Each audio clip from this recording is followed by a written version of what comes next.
Welcome to Vesper Shroud, the place where the Appalachian dark stretches farther than it should. I'm your guide tonight, and trust me, these mountains have a way of making even the calmest voice shake. Every story you'll hear comes from real moments. Hunters who heard footsteps matching their own, families who saw lights flickering in empty fields, hikers who felt breath on their necks with no one behind them. True memories, twisted with old legends the locals refuse to laugh at. If you're drawn to these shadowy tales, subscribe and turn on notifications so you're here when the next story rises. Now lean in. The mountains hate being ignored. Story 1, Phantom Noose. A true confession. I can't breathe. Even now, sitting in my apartment in Columbus, Ohio, with every light on and my windows locked, I still feel it. The sensation of invisible rope tightening around my neck. The choking, the suffocation. And I know that what happened to me out there on Old Mill Road is real, and it is still happening to other people. I need to tell you what I found. I need you to understand the creepy truth about what is buried in that place. 3 months ago, I was driving home from a work conference near the tiny town of Blackstone, West Virginia, population 2,000. It was late October, around 11 at night. The highway had narrowed to a 2-lane rural road, thick with darkness. My GPS had died a few miles back, so I was following old road signs, trusting the faded yellow markers that promised I was heading east toward the interstate. The kind of place where your headlights are the only thing separating you from complete nothingness. The kind of place where bad things happen and nobody knows about it. This is when I saw the sign, hand-painted on weathered wood, nailed to a pine tree. Old Mill Road, 2 miles. Arrow pointing left down a gravel drive. I knew I shouldn't to turn. Something in my chest, call it intuition, call it fear, told me to keep driving. But my GPS was down, my phone had no signal, and the highway seemed to have disappeared entirely behind me. I took the turn. The drive felt wrong immediately. The gravel crunched under my tires in that specific way that makes you feel watched. The darkness here was different, thicker, more deliberate, like the kind of darkness that doesn't want you to see. My headlights barely penetrated 10 feet ahead. The trees on both sides of the narrow road were impossibly old, their branches twisted like arthritic fingers reaching across the pavement. No mailboxes, no houses, no signs of human life at all. Just trees and shadows and a creeping, unsettling feeling that I was driving into somewhere I didn't belong. I drove for what felt like hours, but was probably only 5 minutes. Then the trees opened up into a clearing, and I saw it. An old courthouse, massive and brick, standing 3 stories tall against the starless sky. Its windows were empty, hollow eyes staring at nothing. The roof had partially collapsed on one side. Vines and dead vegetation strangled the walls. But here is the horrifying part. Here is where the real terror started. In front of the courthouse, barely visible in my headlights, stood the ruins of what used to be a town square. Crumbling brick buildings, rusted metal signs, and a road that seemed to loop around the courthouse like a throat around a noose. I knew I should turn back. Every logical thought screamed at me to reverse the car and get out of there. But I didn't. Something pulled me forward. Something about that place whispered that I needed to see it, that I needed to understand it, that if I didn't, I would regret it forever.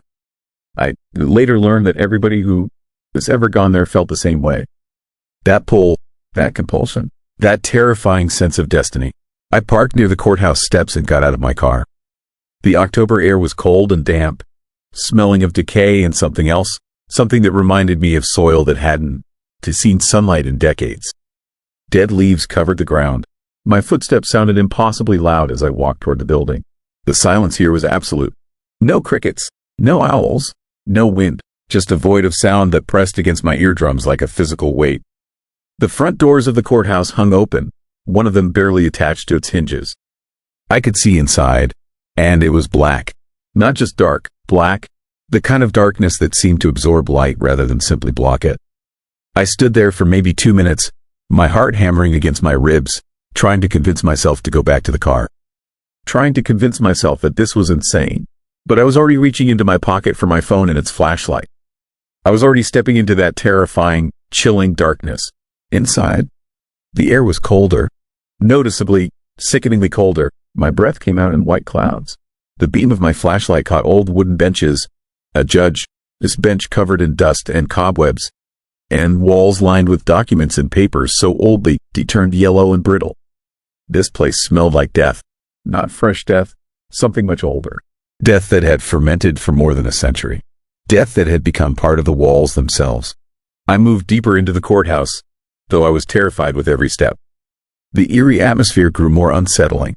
Each room seemed smaller and colder than the last. And then I found something that made me understand why I had been pulled here. In what must have been the records room, I found a leather-bound journal sitting on a desk, somehow preserved despite decades of abandonment. When I opened it, the pages were filled with handwriting from 1887. The entries described trials, but not fair trials. These were records of extrajudicial hangings, mob justice, murders dressed up in the language of law. Entries about black men who had been accused, not convicted, accused of crimes, then dragged from the courthouse and hanged from trees in the surrounding forest. The handwriting was clinical, detached, like the author was recording livestock transactions instead of human deaths. Over 80 names listed. 80 horrifying, disturbing acts of violence documented in meticulous detail. I closed the journal, my hands shaking. I wanted to leave. I needed to leave. But I was frozen, standing in that dark, creepy room, holding evidence of something that should have been exposed decades ago. And that, when I felt it, the choking sensation started in my throat. Not gradually, all at once, like invisible hands had wrapped around my neck and were squeezing with absolute intent. I gasped, stumbling backward, my phone falling from my hand. I couldn't breathe. I couldn't draw a single breath. My vision tunneled. My hands flew to my throat, but there was nothing there. No rope, no hands, but the pressure was real. Absolutely, terrifyingly real. The sensation of suffocation was more vivid than anything I'd ever experienced. Then, as suddenly as it started, it stopped. I collapsed to the floor, gasping, my lungs burning. The air rushed back in, and I sucked it in desperately, my heart racing so fast I thought it might explode. I grabbed my phone and ran. I don't remember leaving the building. I don't remember getting to my car. But I remember the sound of my tires spinning on gravel as I threw it into reverse and floored the accelerator. I drove for what felt like hours on that dark road. When I finally reached the highway, my hands were still shaking. My neck had deep red marks on it, the kind of marks you get from a rope. But I knew that wasn't possible. Nothing had touched me, yet something had. Something terrifying and incorporeal and utterly, completely real. I drove through the rest of that night without stopping. When the sun came up, I pulled into a rest area and sat in my car, shaking and confused, trying to process what had happened. I had no signal to search anything online. I had no way to confirm whether what I experienced was real or psychological. But I knew, with absolute certainty, that I encountered something beyond normal explanation. Over the next week, I did research. I found newspaper archives about Blackstone. I discovered that the courthouse had been abandoned in 1952. And I learned about the Phantom Noose, an urban legend whispered about in that region of West Virginia. Supposedly, deep in the forest near those ruins, there is an ancient oak tree. And from that tree, on certain nights, a noose appears. Witnesses report feeling sudden, overwhelming sensations of choking when they get near it. A terror that grips them so completely that they can't move, can't think, can't do anything but experience that horrible, suffocating sensation. The legend said that the choking represented the experiences of those 80 murdered men. That their suffering had imprinted itself on that place so deeply, so profoundly, that it transcended death itself. The Phantom Noose was their vengeance. Their way of making the living experience, even for a few seconds, the horror and pain they endured.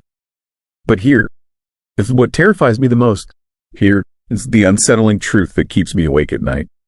After my research, I found other accounts. People who had gone to Blackstone and experienced similar things. Some of them felt the choking just once. Others reported feeling it repeatedly, even after leaving the town. And a few of them reported something even more horrifying. They'd seen the noose itself. One account, posted to a paranormal forum in 2019, described a man who had driven into Blackstone at night and gotten out of his car to explore. He reported seeing a noose hanging from an oak tree, swaying slightly despite the absence of any wind. He said that when he tried to leave, his car wouldn't start. He described being frozen in place, unable to move, unable to scream, while the sensation of invisible rope tightened around his throat. His post ended with the line, "It kept me there for 3 hours. When it finally let me go, the sun was coming up, and I ran to my car and drove away. But it never let go completely. I still feel it sometimes, like it's attached to me now, like it follows me." That man posted from an account that created the post, never posted again, and according to records I found, died in a car accident 6 months later. His car went off a bridge on a clear day with no apparent reason. The investigation found no mechanical failures. The police ruled it an accident, but I read between the lines. They were baffled. I haven't been back to Blackstone. I never will go back. But I feel the presence sometimes. Late at night, when I am alone, I'll feel that subtle pressure around my neck. Nothing like the horror in the courthouse, but enough to remind me that something is attached to me. That I took that journal, that I know the names of those 80 men, and the knowledge itself is a weight I can't shed. The choking always passes within seconds, but each time it happens, I'm transported back to that dark courthouse, that dead town, that impossible darkness. I've seen others they've been to Blackstone posting in online communities. Some describe waking up in the middle of the night with the sensation of rope around their necks. Others report nightmares where they being hanged, their throats closing, their bodies dropping. Some say they've seen the phantom noose in their peripheral vision, always just out of clear sight, swaying gently like it's waiting for them.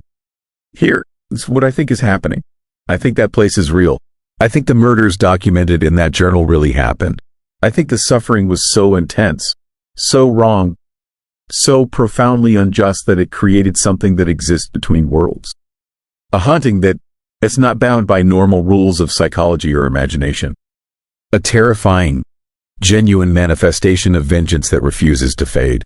And I think it's waiting for people who go there, waiting to make them feel what those 80 men felt, waiting to wrap its invisible rope around their throats and remind them that evil leaves scars that never completely heal. The phantom noose is real. It exists in the forests near Blackstone, West Virginia. And maybe it exists in other places too. Maybe it exists wherever graves go unmarked and suffering goes unacknowledged. The scariest part is that I don't know if what happened to me is finished. I don't know if I'm free or if I've just been released temporarily, like a fish thrown back into dark water. I don't know if one day the choking will come and never stop. And that uncertainty, that not knowing whether this will come for me again in the darkness, is the most chilling, horrifying, unsettling aspect of this entire experience. I am telling you this because if you in West Virginia, driving on dark roads near small towns that seem to have disappeared from the map, if you see a sign for Old Mill Road or hear whispers about a phantom noose, keep driving. Don't to turn, don't to explore, don't to let curiosity pull you towards something that predates normal understanding.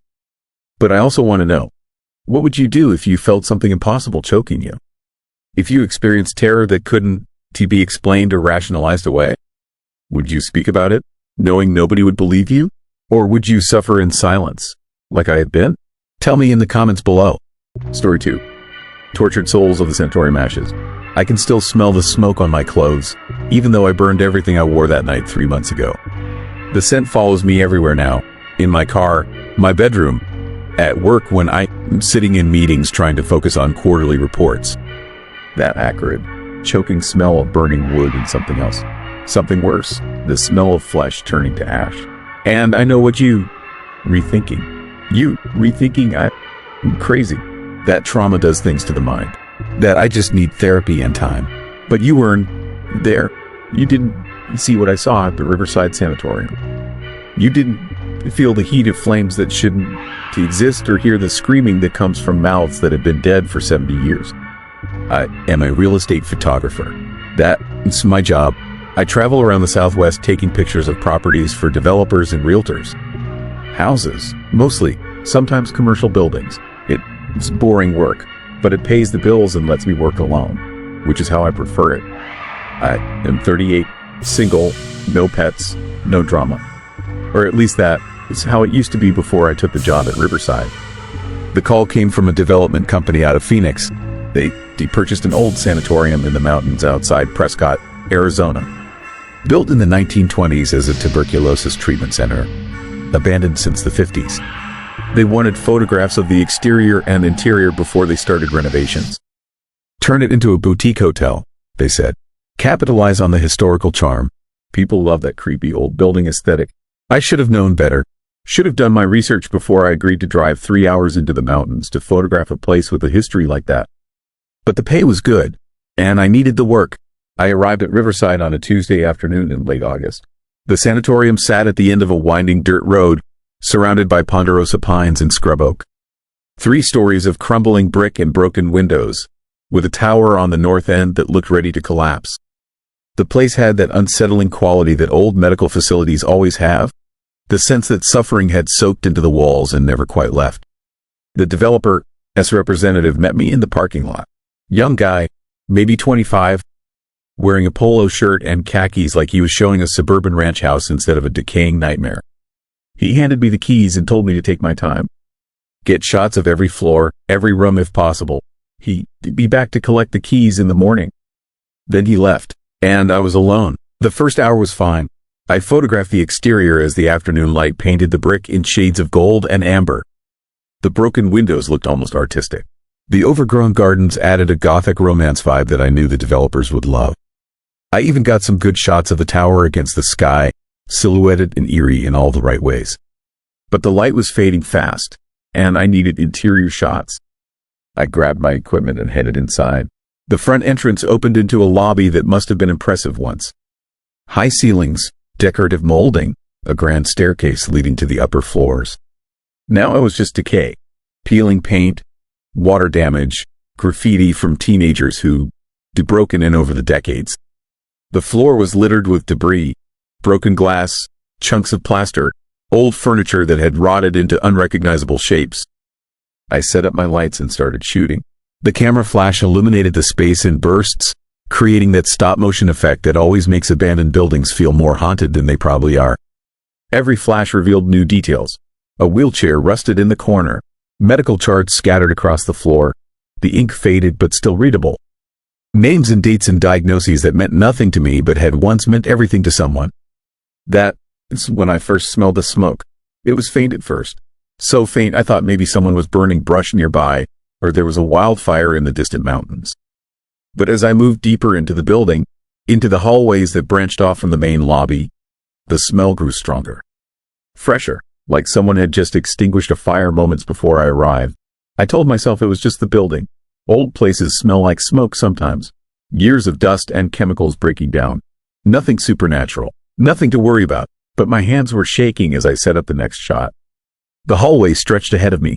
Doors on either side leading to what had once been patient rooms.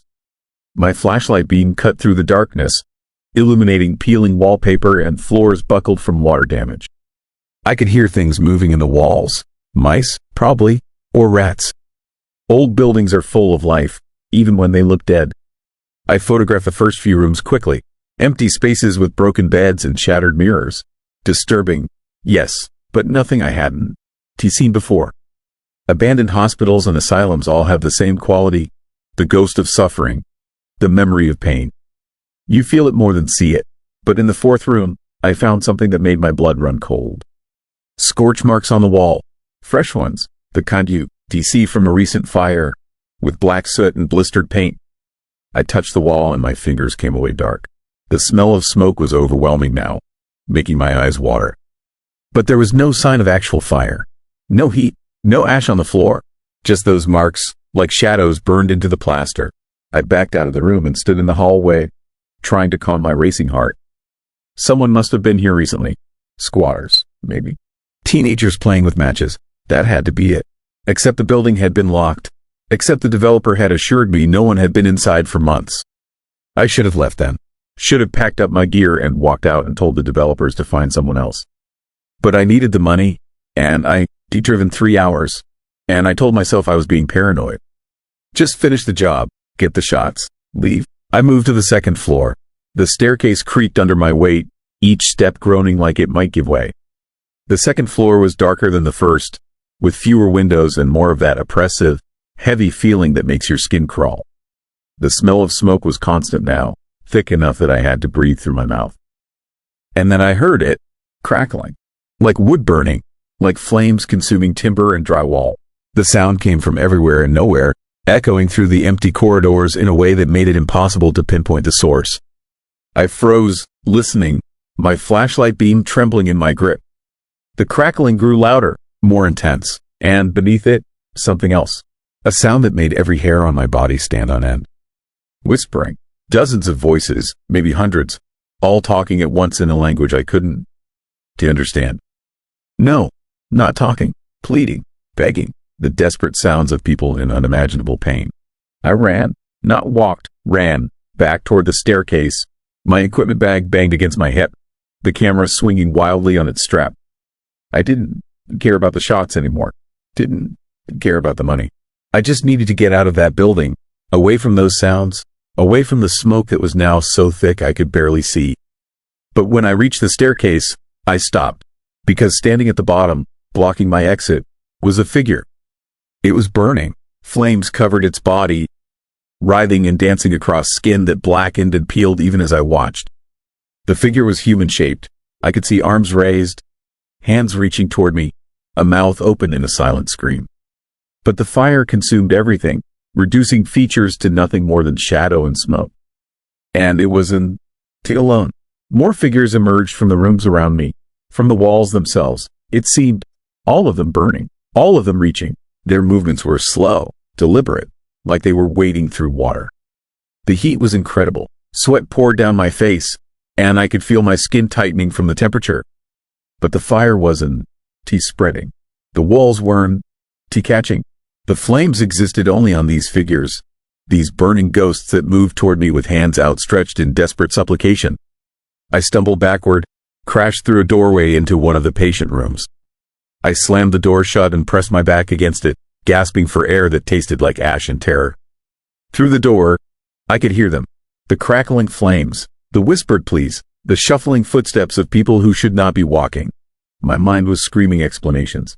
Hallucination, carbon monoxide poisoning, exhaustion, anything but what my eyes had seen. Anything but the impossible horror of burning corpses walking through an abandoned building. I pulled out my phone to call for help, but there was no signal. Of course there wasn't. I was in the middle of nowhere, in a building that probably blocked reception anyway. I was alone with whatever this was, and the door wasn't going to hold. That's when I saw the photographs on the wall. Even in the dim light from my flashlight, I could see them. Old black and white images in crumbling frames. Patients lying in beds on what must have been an outdoor sleeping porch. Nurses in crisp white uniforms. Doctors making rounds. And in the corner of the room, barely visible, a plaque. I crawled across the floor and read it, my hands shaking so badly I could barely hold the flashlight steady. The plaque commemorated the patients who had died in the fire of 1947. 63 souls lost when a fire broke out in the East Wing during the night. Most were too sick to evacuate. Some were locked in isolation rooms and couldn't escape. The fire burned for 6 hours before firefighters from Prescott arrived to extinguish it. By then, it was too late. 63 people burned alive in their beds, screaming for help that never came. And I was in the East Wing. The doorknob began to turn. Slowly, the metal glowing red hot, smoke curling from the edges. I could feel the heat through the door. Feel it building, pressing against the wood like a living thing trying to break through. I looked around frantically for another exit. The window was boarded up, but the boards looked old, rotted. I grabbed my camera bag and swung it at the wood. Once, twice, 3 times. The boards splintered and gave way, revealing the night outside. I didn't think. I just jumped. The drop was maybe 12 feet. I hit the ground hard, felt something in my ankle twist, but I didn't stop moving. I crawled, then limped, then ran through the overgrown gardens toward my car. Behind me, the sanatorium blazed with light, every window glowing orange, every floor filled with flames. But the flames weren't real. Couldn't be real. Because when I reached my car and looked back, the building was dark again. Silent. No fire, no light, just an abandoned structure sitting quietly in the mountain darkness. I drove back to Phoenix that night, my ankles swelling against the gas pedal, my hands gripping the steering wheel so tight my knuckles went white. I didn't to stop. Didn't to sleep. Just drove through the darkness with the smell of smoke filling my car, and the memory of those burning figures burned into my mind. The next day, I called the developer and told them I couldn't complete the job.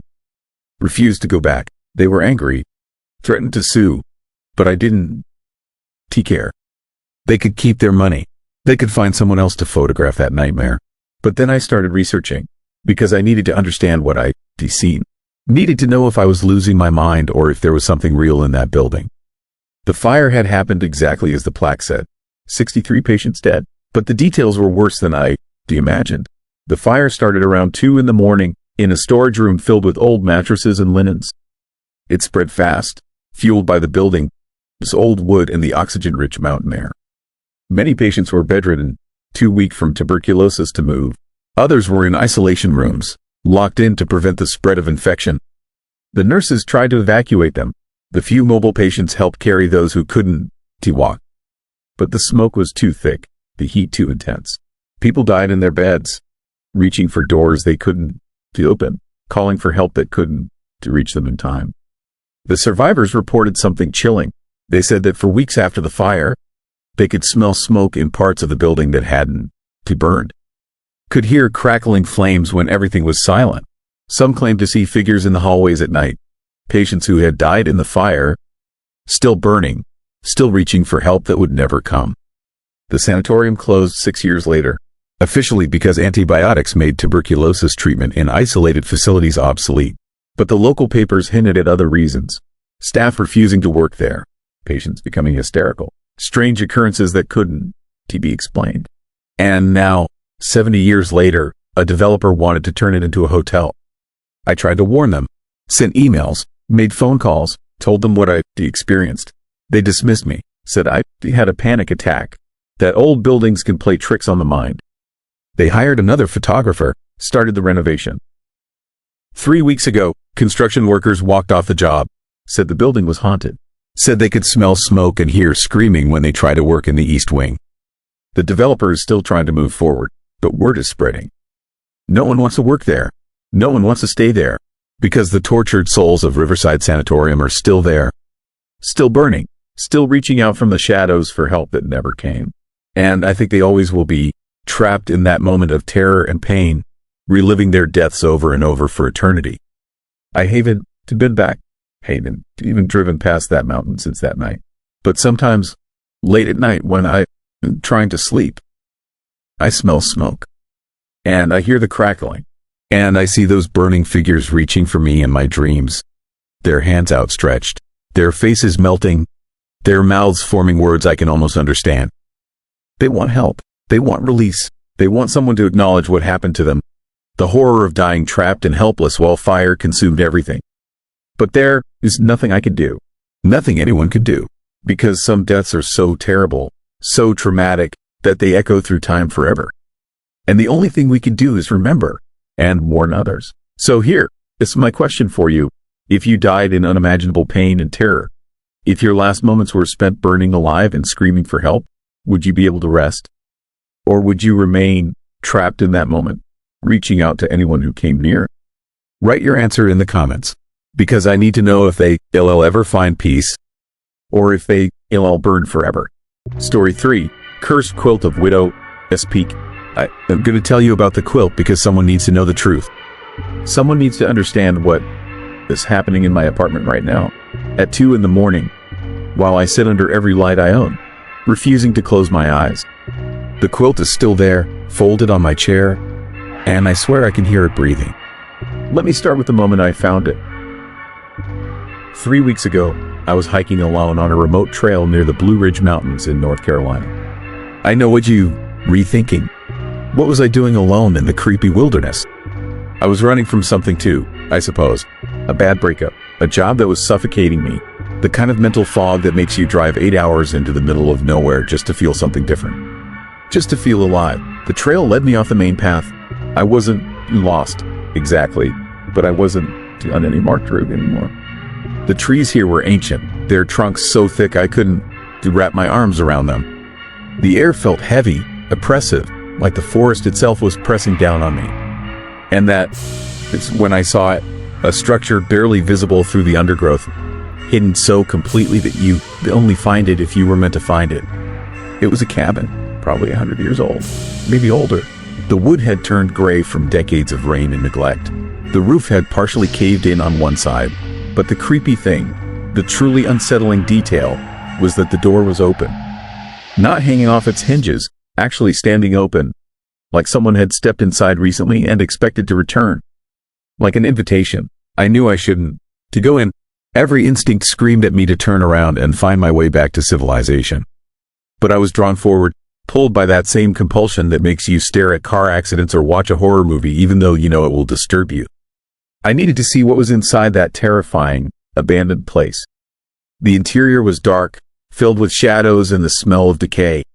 Furniture had rotted into shapes that were barely recognizable. Pots and pans hung from hooks on the walls, covered in rust. And everywhere, covering nearly every surface, were quilts. Dozens of them, stacked on chairs, draped over a rotting bed, folded in wooden chests. It was like a graveyard of textile work, each one a testament to someone's labor, now decaying into oblivion. But one quilt was different. One quilt caught my eye immediately. It was positioned on a wooden trunk near the fireplace, and even in the dim light filtering through the broken windows, I could see that it was still vibrant. Still beautiful. Still utterly, hauntingly perfect. The pattern showed a peaceful mountain community. I could see tiny stitched houses arranged on streets, their windows rendered in perfect detail. There were trees, hundreds of them, each one individually stitched with meticulous care. There were people, too, but they were so small that I could barely make out their features. Figures frozen in the act of living, standing on porches, walking down streets, sitting in yards. The entire scene was rendered in soft colors, pale blues, gentle greens, warm yellows, colors that suggested safety and tranquility. The craftsmanship was so extraordinary that I found myself holding my breath. I picked it up, even now, I don't. Do you know why I did that? The quilt was precious, a masterwork of someone, this life, this dedication. And I was a stranger in an abandoned cabin in the mountains. But the moment my hands touched the fabric, I felt something. A warmth that shouldn't have been there. A subtle vibration, like the quilt was humming at a frequency just below human hearing. I folded it carefully and put it in my backpack. I told myself I would try to find the owner, return it to someone who deserved it. But the truth was simpler and more disturbing. I needed to keep it. Some part of me understood that I was supposed to have it. The hike back to my car felt longer than the hike in. Every shadow seemed deeper. Every sound seemed threatening. By the time I reached my vehicle, my hands were shaking and my breath was coming in quick, shallow gasps. I drove back to my apartment in Charlotte and didn't think much about the quilt for 2 days. I hung it on my bedroom wall, the peaceful mountain scene now the first thing I saw when I woke up and the last thing I saw before closing my eyes. That is when things started to get scary. I first noticed the change on the third day. I was looking at the quilt in the morning light, and something seemed different about the pattern. The houses were still there, the trees were still there, but one of the figures, a tiny person stitched into the upper left corner, looked different. Darker, somehow. I leaned closer, trying to examine the detail, and my stomach dropped. The figure wasn't standing anymore. It was bent at an unnatural angle, hanging from one of the stitched trees. The threadwork showed a rope around the figure's neck, rendered in such horrifying detail that I felt sick. I knew I hadn't seen that before. The quilt had been peaceful, untouched, perfect. Now it was showing something terrifying, something impossible. A quilt doesn't change. Threads done to move. Pattern doesn't to alter itself. And yet, there it was, a hanging figure stitched into the fabric, clear as day. I took the quilt down and examined it obsessively for hours. The stitching was not new.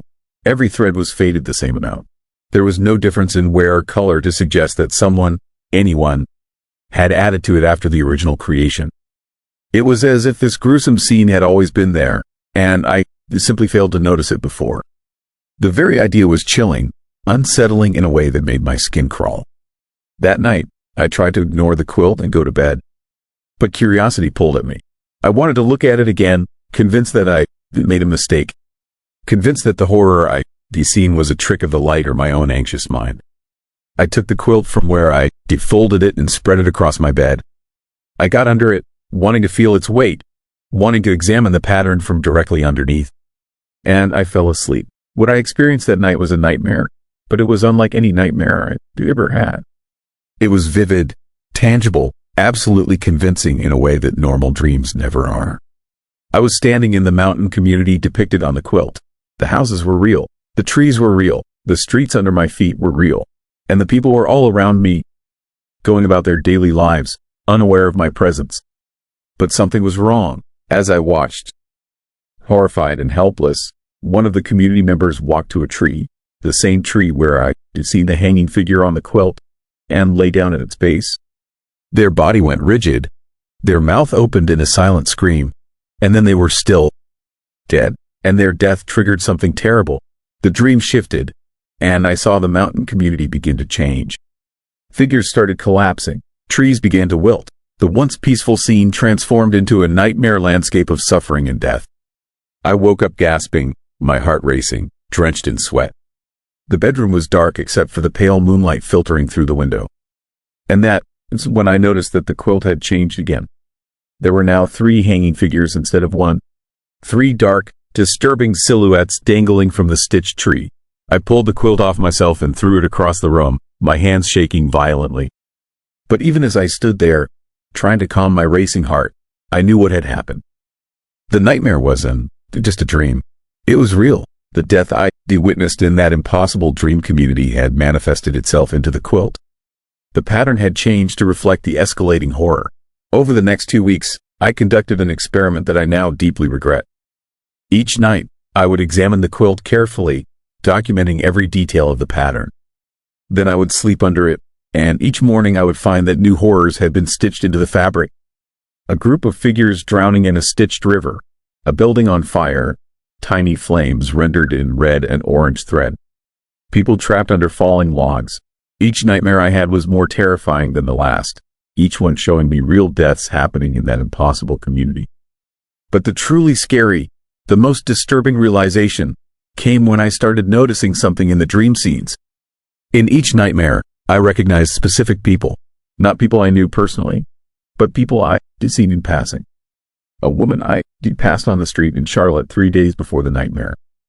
A man I sat near at a coffee shop. A child I seen playing in a park. They would appear in the mountain community, live out their normal lives for what felt like minutes, and then die in whatever horrifying way the quilt had chosen for them. And then, the very next day, I would see them on the news. Always the same death, always exactly as I witnessed it in the nightmare. The woman was hit by a car in an intersection. The man had a sudden heart attack. The child fell from a tree in a way that doctors called inexplicable. It's when I understood the terrifying truth. The quilt wasn't just changing. It was predicting deaths. It was showing me the future. And somehow, my sleeping under it was making that future real. The quilt was feeding on me, using my dreams as a conduit to bring death into the waking world. I stopped sleeping under the quilt. I moved it to my closet and locked the door, as if that would somehow contain its creepy, horrifying influence. But the deaths continued. People I seen would show up in my peripheral vision, and I feel the quilt, this power tugging at my consciousness, showing me flashes of their impending fates. The woman at the grocery store who would be poisoned by contaminated food. The delivery driver who would be struck by lightning during an impossible storm. The family of 4 who would perish in a fire that investigators would later determine had no logical cause. I can't stop it. That's what terrifies me the most. Even though I'm not sleeping under the quilt anymore, the deaths keep happening. The quilt, its influence has spread like a shadow, extending beyond the boundaries of the cabin where I found it, reaching into the real world with invisible, chilling fingers. Last night, I took the quilt out and examined it in the harsh light of my apartment. The pattern has become almost unrecognizable. The peaceful mountain community is now a landscape of death and suffering. Bodies litter the stitched streets. The trees are blackened and skeletal. The entire scene is rendered in dark colors, deep purples, blacks, and a red so vivid it looks like actual blood. And in the center of this unsettling tableau is a figure I hadn't noticed before. A figure stitched in greater detail than all the others. A figure with my face, sitting in a house with no doors and no windows. I realized that the quilt is showing me my own future, my own death, and it is showing me that I'm running out of time. The terrifying question I can to answer is this: how long before I end up like all the others? How long before the quilt's curse completes itself? I don't know what happens when someone actually lives out their own death scene from the quilt. I don't want to find out. Some people have suggested I burn the quilt, destroy it completely, but I'm afraid that destroying it will accelerate my death. That the moment the fabric is consumed by flames, my own horrifying scene will begin. Other people have suggested I leave it somewhere, abandon it as I found it, hope that someone else discovers it and the curse transfers to them. But I can live with that guilt. I can knowingly condemn another person to this nightmare. So I sit here, surrounded by lights, refusing to sleep, watching as my hands show the first signs of age and exhaustion. Watching as the people in my life begin to whisper about how different I look, how sickly I seem. Watching as the quilt waits patiently on my chair, its pattern continuing to shift and change with each passing day, adding more details to the scene of my own impending death. The cursed quilt of widow, this peak is real. It exists in my apartment, and it is remaking the world according to its horrible design. The deaths are accelerating, the pattern is becoming clearer, and I'm running out of time before I have to face the question that terrifies me most. When I finally see my own complete death scene stitched into the fabric, will I have the strength to resist falling asleep beneath it? Here is my question for you, and I need you to answer honestly in the comments. If you found a beautiful, mysterious object that you knew was cursed, would you destroy it to save yourself, even if that meant potentially harming an innocent person? Or would you choose to suffer with the curse rather than pass the darkness to someone else? Tell me. I need to know I am not alone in this impossible choice. Story 4. Block 7. I spent 3 nights locked inside the old Charleston jail with the spirit of a man who murdered 6 people in 1932. And on the 3rd night, he tried to add me to his count. The cell door that slammed shut on my hand wasn't moved by wind or accident. It was deliberate, calculated, and if I'd been standing 6 inches further forward, it would have crushed my skull instead of breaking 3 of my fingers. I have the medical records to prove the injury happened, but no rational explanation for how a door that was welded shut 70 years ago managed to move at all. My name is Thomas Bridger, and I run a paranormal investigation company called Appalachian Afterlife Research. Before you dismiss me as some ghost hunter chasing clicks on YouTube, understand that I came into this field as a skeptic. I have a degree in electrical engineering from Virginia Tech and spent 15 years designing security systems before I started this business. I investigate allegedly haunted locations using scientific equipment, looking for electromagnetic anomalies, infrasound, and environmental factors that might explain supernatural reports. 90% of the time, I debunk the hauntings. But the old Charleston jail in West Virginia is part of that other 10%. The cases that have no rational explanation. The places where something genuinely wrong persists long after it should have faded away. The jail operated from 1870 to 1956, a 4-story stone fortress built to hold the worst criminals in Kanawha County. The conditions were medieval. No heat in winter, no ventilation in summer, cells barely large enough to lie down in. Inmates died regularly from disease, violence, and despair.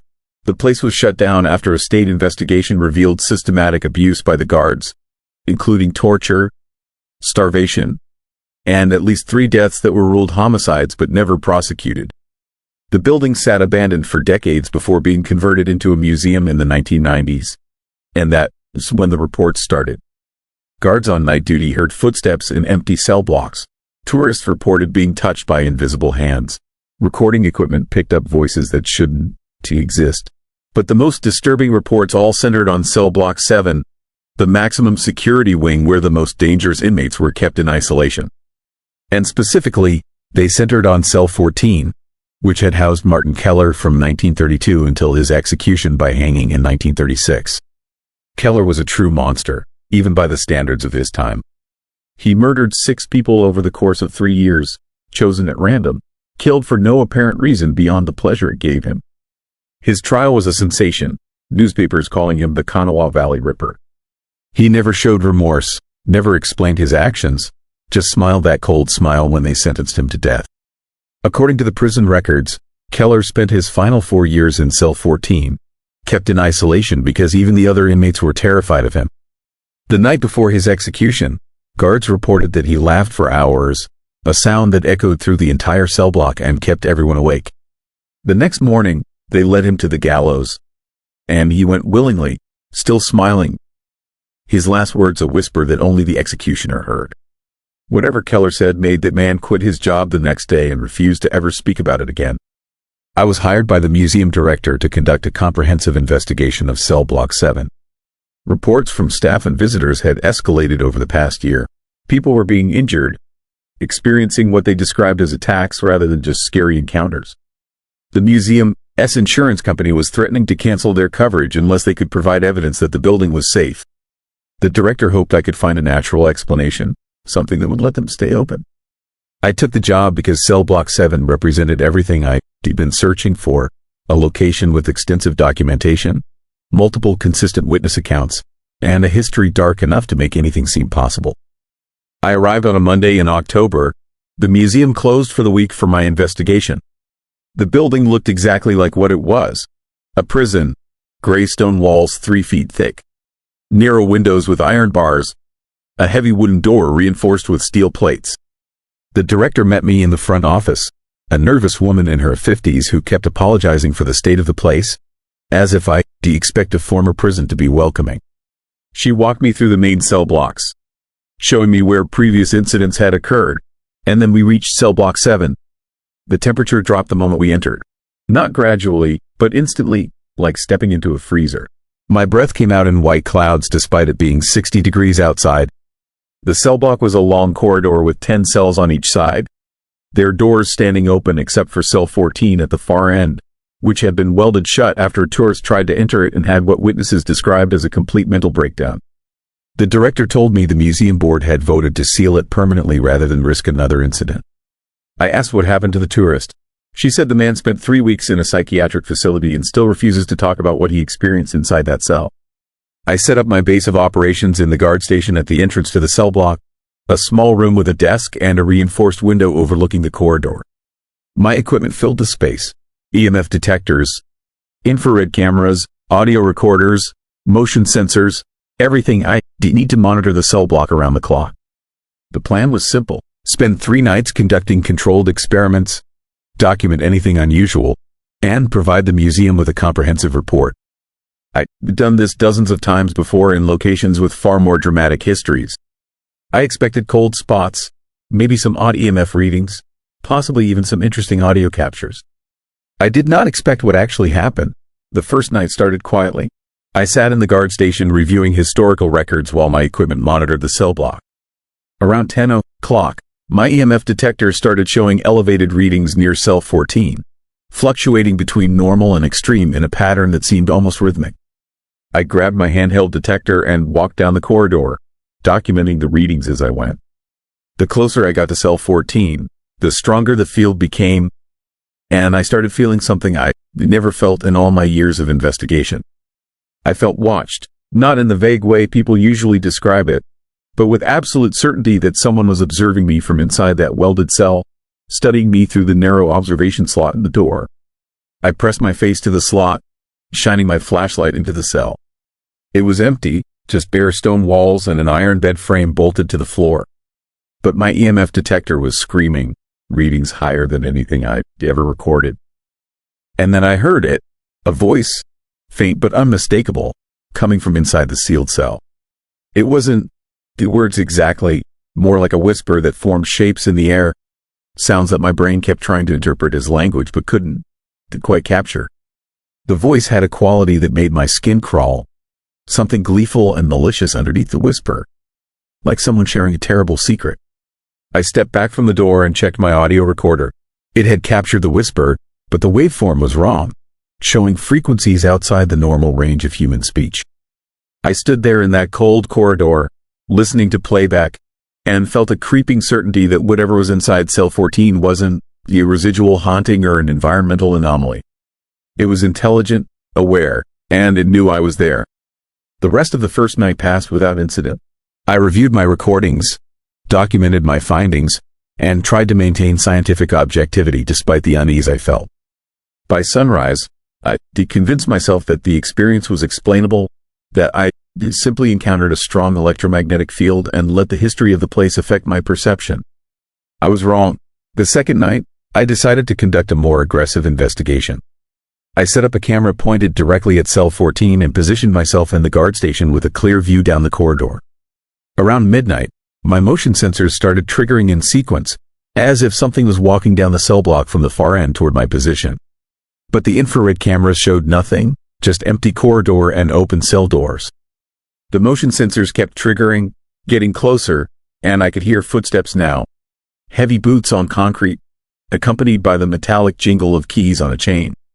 I watched through the window as absolutely nothing walked past my position. But I could hear it clearly, someone pacing back and forth in front of the guard station, and my EMF detector showed a massive electromagnetic presence right outside my door. Then the footsteps stopped, and I heard a sound that turned my blood to ice. Someone was trying the handle on the guard station door, jiggling it, testing it, trying to get in. The handle was moving. I could see it turning back and forth, but there were no hands on it, no visible force causing the motion.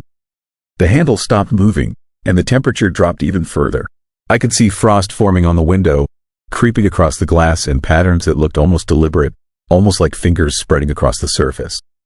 And then, scratched into the frost from the outside, words appeared. 3 words written in shaky letters that filled the window. Let me in. I spent the rest of that night in the guard station with my back against the far wall, watching the frost slowly melt as dawn approached. The footsteps continued until sunrise, pacing back and forth, occasionally stopping at my door, waiting. When the director arrived at 8, she found me exhausted but determined to finish the investigation. She asked if I found anything conclusive. I showed her the recordings, the audio of the footsteps, the video of the moving door handle, the photographs of the writing in the frost. She looked at me with an expression somewhere between relief and terror and said that at least now they had proof they weren't too crazy. The third night was when everything went wrong. I arrived at dusk, brought extra equipment, and set up additional cameras throughout the cell block. I was going to document whatever was happening here. I was going to capture evidence that would either prove or disprove the existence of something beyond rational explanation. Around 9 o'clock, I walked down to cell 14 with a crowbar. I made the decision to open it, to see what was inside that sealed space, to confront whatever presence was manifesting. The museum director had given me permission on the condition that I document everything and could reseal it before the museum reopened. The weld points broke easier than I expected, the metal brittle with age. The door swung open with a screech of rusted hinges, and I shone my flashlight into the cell that hadn't been opened in decades. It was larger than it appeared from outside, maybe 10 feet by 12 feet, with stone walls covered in scratches. Not random scratches, but deliberate marks. Thousands of them, covering every surface. I stepped inside, and my flashlight beam revealed that the scratches were words, entire sentences carved into the stone with something sharp, fingernails maybe, or a piece of metal.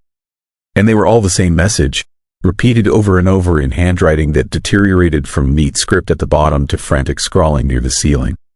The message was simple and horrifying. They will come for you too. I was photographing the walls when I heard the cell door slam behind me.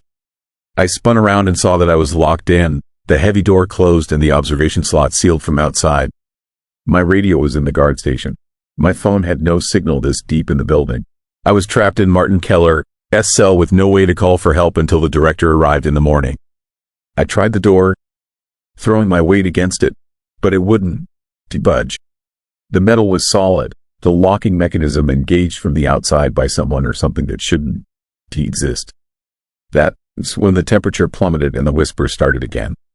But this time it was louder, closer, coming from everywhere at once.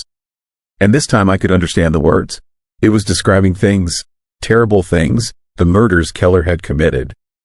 The pleasure he'd taken in each one, the screams of his victims. The voice was explaining his technique, how he'd chosen each person, how he made them suffer, and it was using present tense as if the murders were happening now, as if time in this cell was doing something impossible. I pressed myself against the far wall, my flashlight beam sweeping the cell, and that is when I saw him. Martin Keller, or something wearing his shape, standing in the corner where the shadows were deepest. He looked exactly like his prison photograph. thin face, hollow eyes, that cold smile. But he was wrong in ways I couldn't to articulate, as if he was a photograph that had been slightly torn and reassembled with pieces missing. He wasn't solid, but he wasn't quite transparent either, existing in some state between physical and not. The thing that looked like Keller took a step toward me, and I felt cold radiate from it, cold that burned like fire. It raised one hand, pointing at me, and that smile widened into something that no human mouth should be able to form. The whisper became a voice, became a laugh, that same laugh the guards had reported in 1936, echoing off the stone walls until I thought my eardrums would burst from the sound. I don't remember deciding to fight back. My hand found the crowbar I used to open the door, and I swung it at the figure. The metal passed through it without resistance, but something happened. The laugh cut off mid-sound, and the figure flickered, becoming less solid, as if my refusal to submit had disrupted whatever was allowing it to manifest. I swung again, and with each swing, Keller's image grew fainter, until finally it was just shadow and cold air. The cell door flew open with a bang that shook the walls, not opening gradually but slamming back as if someone had kicked it with tremendous force. I ran, burst out of that cell and down the corridor, and I didn't stop until I was outside the building, standing in the parking lot under the streetlights, gasping for air and trying to convince my hands to stop shaking. I went back the next morning with the director and 2 police officers. We sealed cell 14, this time with concrete blocks and steel reinforcement, and I filed my report. I told them the building was experiencing extreme electromagnetic anomalies consistent with underground water sources and limestone bedrock, which was technically true but nowhere near the whole truth. The museum stayed open, and as far as I know, the incidents in cell block 7 have stopped. But I know the real reason they stopped. It is because they become the new focus. I hear footsteps in my apartment late at night. My door handles jiggle when I am alone.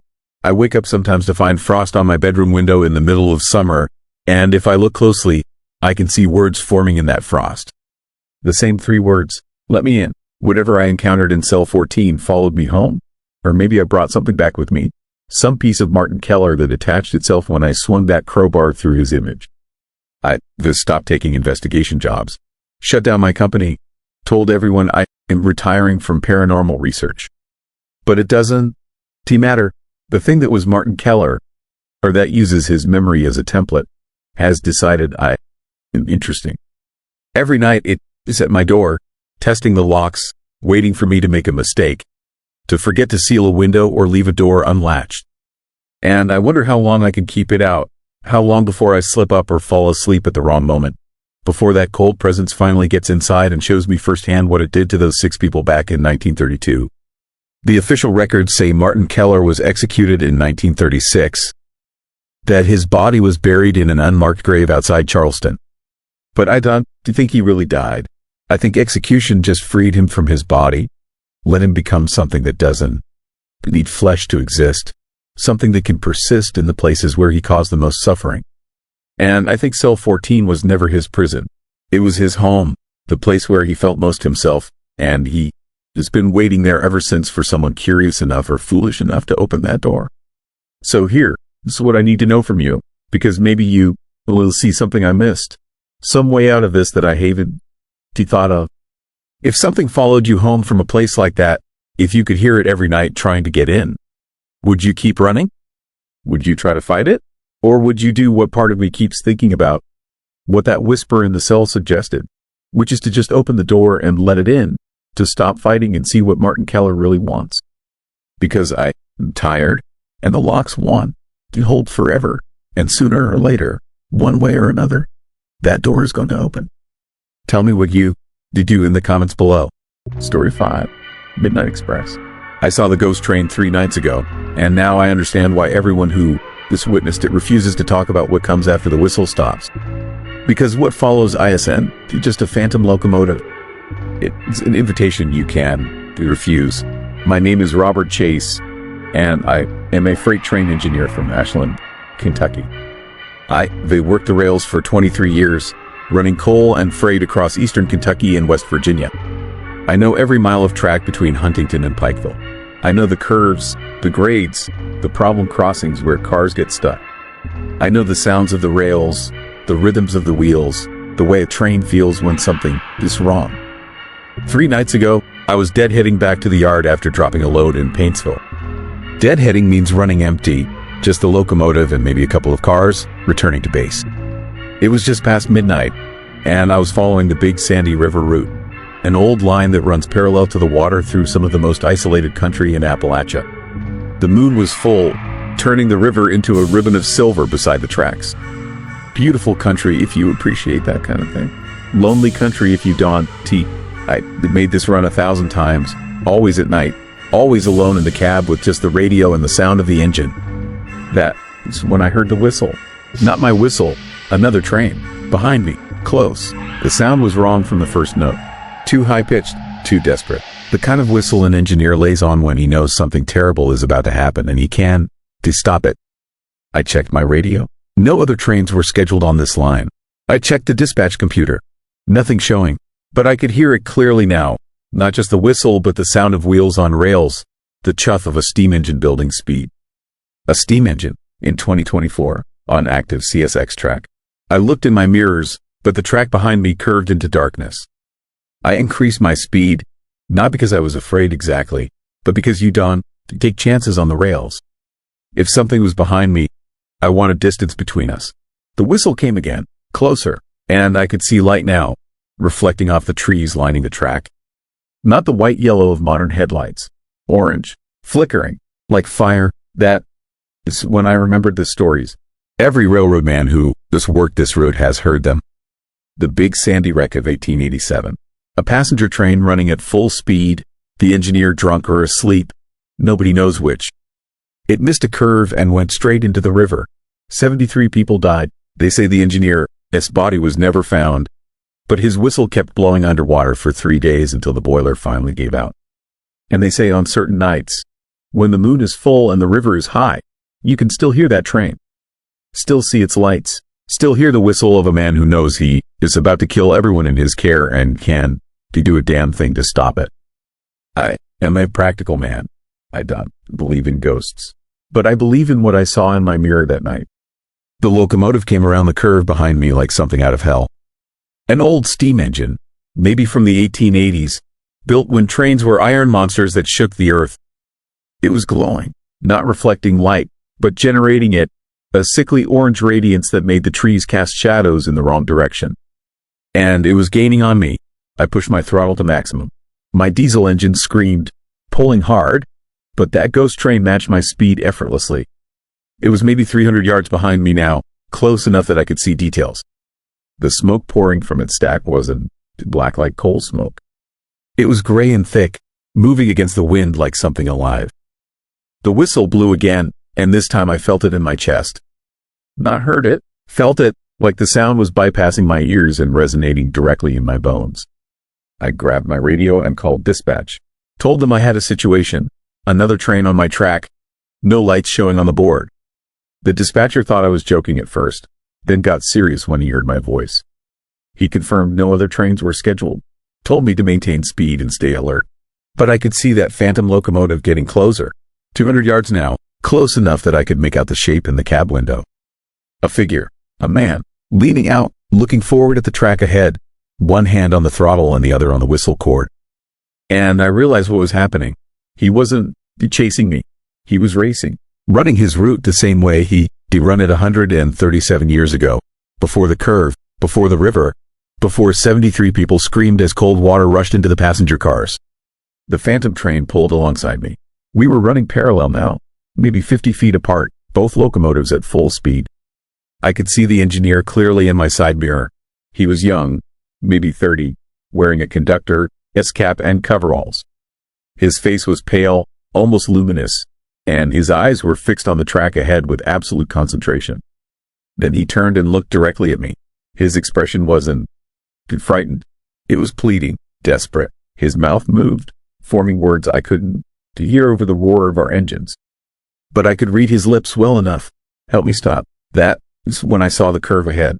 The same curve where he wrecked in 1887. The same curve that would send his train into the Big Sandy River if he couldn't slow down in time. My training took over. I hit my brakes.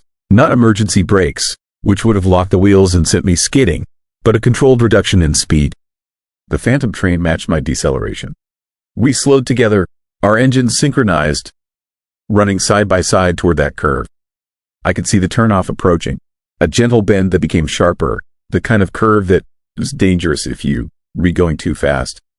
At our current speed, we make it, barely. The ghost engineer looked at me again. This time, his expression had changed. Hope, desperate, impossible hope. We entered the curve together. My wheels screamed against the rails as physics fought momentum. The phantom train, its wheels screamed too, a sound like metal tearing, like souls in agony. For a moment, I thought we'd done it. I thought we'd make the curve and whatever curse held him here would break. Then his engine flickered, started fading, growing transparent, and I realized the horrible truth. He was locked in a loop, doomed to run this route forever, to approach this curve at full speed every time the conditions were right. He'd been doing it for 137 years, and he'd keep doing it forever. But for one moment, with my help, he made the curve. For one moment, he succeeded. The train that should have crashed had stayed on the rails. The phantom locomotive faded completely just as we exited the curve. I was alone on the track again, my own engine the only sound in the night. The river flowed peacefully beside me. The moon shone on water that had drowned 73 people over a century ago. I completed my run to the yard. Didn't report what I'd seen. What could I say? That I helped a ghost train make a curve?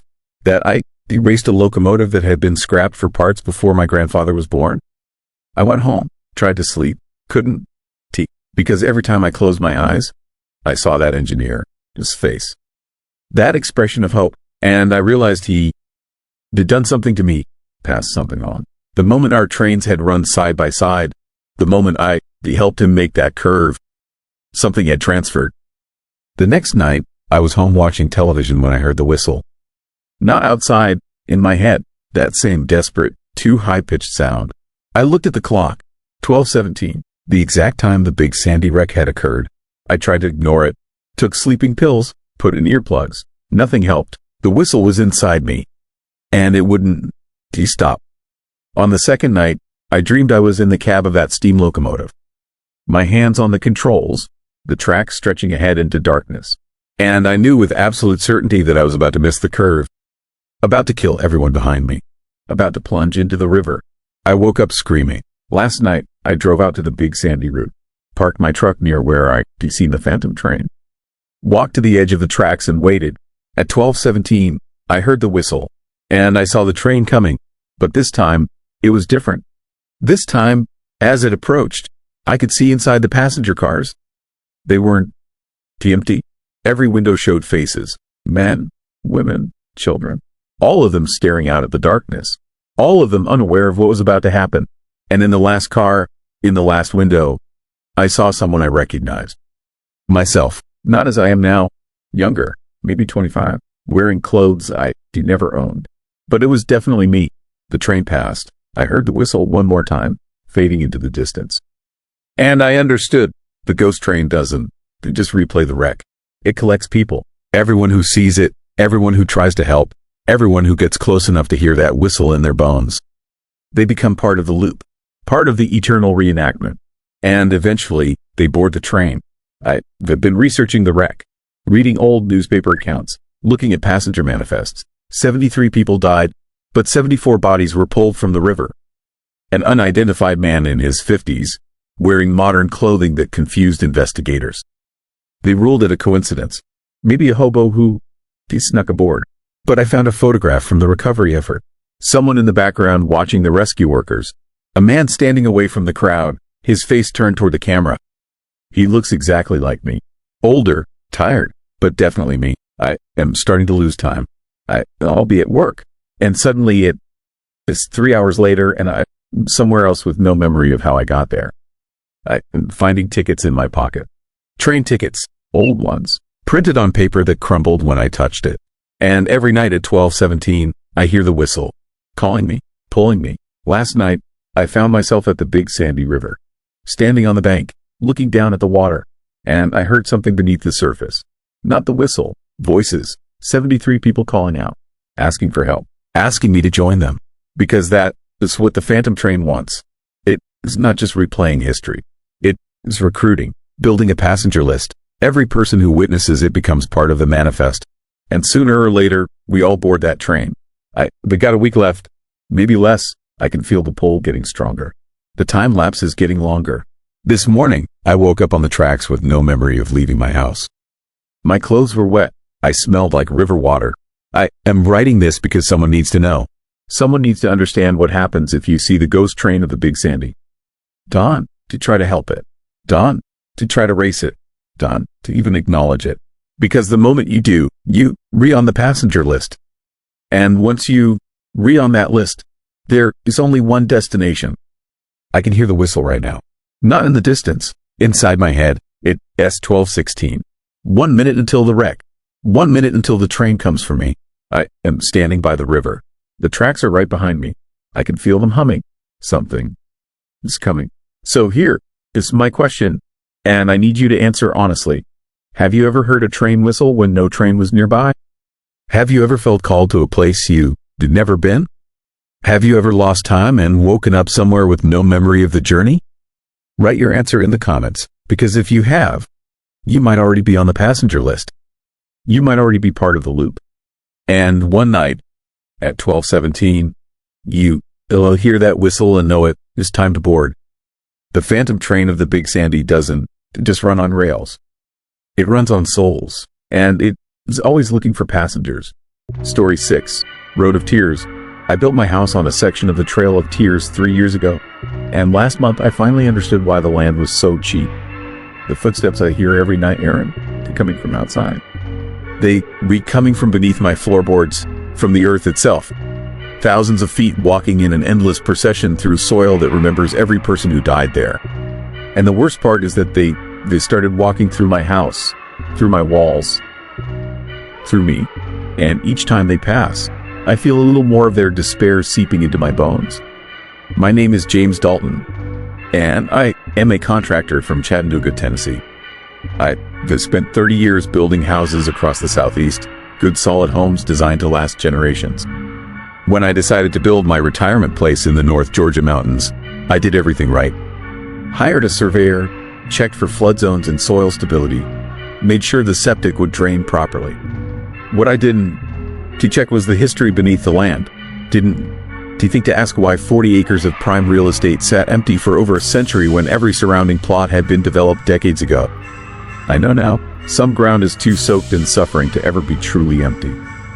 The land sits in Murray County, Georgia, just off Highway 411, a stretch of road that follows the route the Cherokee Nation was forced to take in 1838 when the federal government relocated them to Oklahoma. The Trail of Tears, they call it now, sanitized history that doesn't capture the reality of what happened. Over 16,000 Cherokee were rounded up at gunpoint, held in internment camps, then marched over 1,000 miles in the dead of winter. 4,000 died along the way. Men, women, children, elders, dead from exposure, disease, starvation, and heartbreak. Their bodies were buried in shallow graves along the route or simply left where they fell.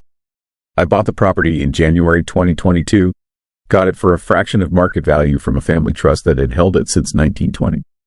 The executor seemed almost desperate to sell, kept mentioning that the land had never been successfully developed, that previous attempts had all failed for various reasons. I assumed he meant zoning issues or access problems. I was wrong. The problems with this land have nothing to do with paperwork and everything to do with the fact that some tragedies are too profound to ever heal, that earth can hold memory the way water holds cold, and that building a home on top of mass graves was the biggest mistake of my life. Construction started in March. I was on site every day, overseeing the foundation pour, framing, electrical, plumbing. Everything went normally at first. The crew worked efficiently, no major problems, just the usual minor setbacks that come with any building project. But I noticed something odd. The workers were quiet, more subdued than usual. Construction sites are typically loud, full of jokes and music and shouted conversations. My site was silent except for the sound of tools. When I asked my foreman about it, he just shrugged and said the place had a heavy feeling, that the guys didn't feel like talking much when they were there. Then the accident started. Small things at first. Nails bending when hammered, as if the wood was rejecting them. Tools going missing and turning up in impossible locations. A circular saw that stopped working for no reason. Motor completely dead. Then started up again the moment we took it off the property. My electrician quit after a week. Said he kept hearing voices in the walls when he was running wire. Whispers in a language he didn't understand. I had to hire 3 different plumbers before one would finish the job because they all reported the same thing. The pipes made sounds they shouldn't make. Sounds like crying.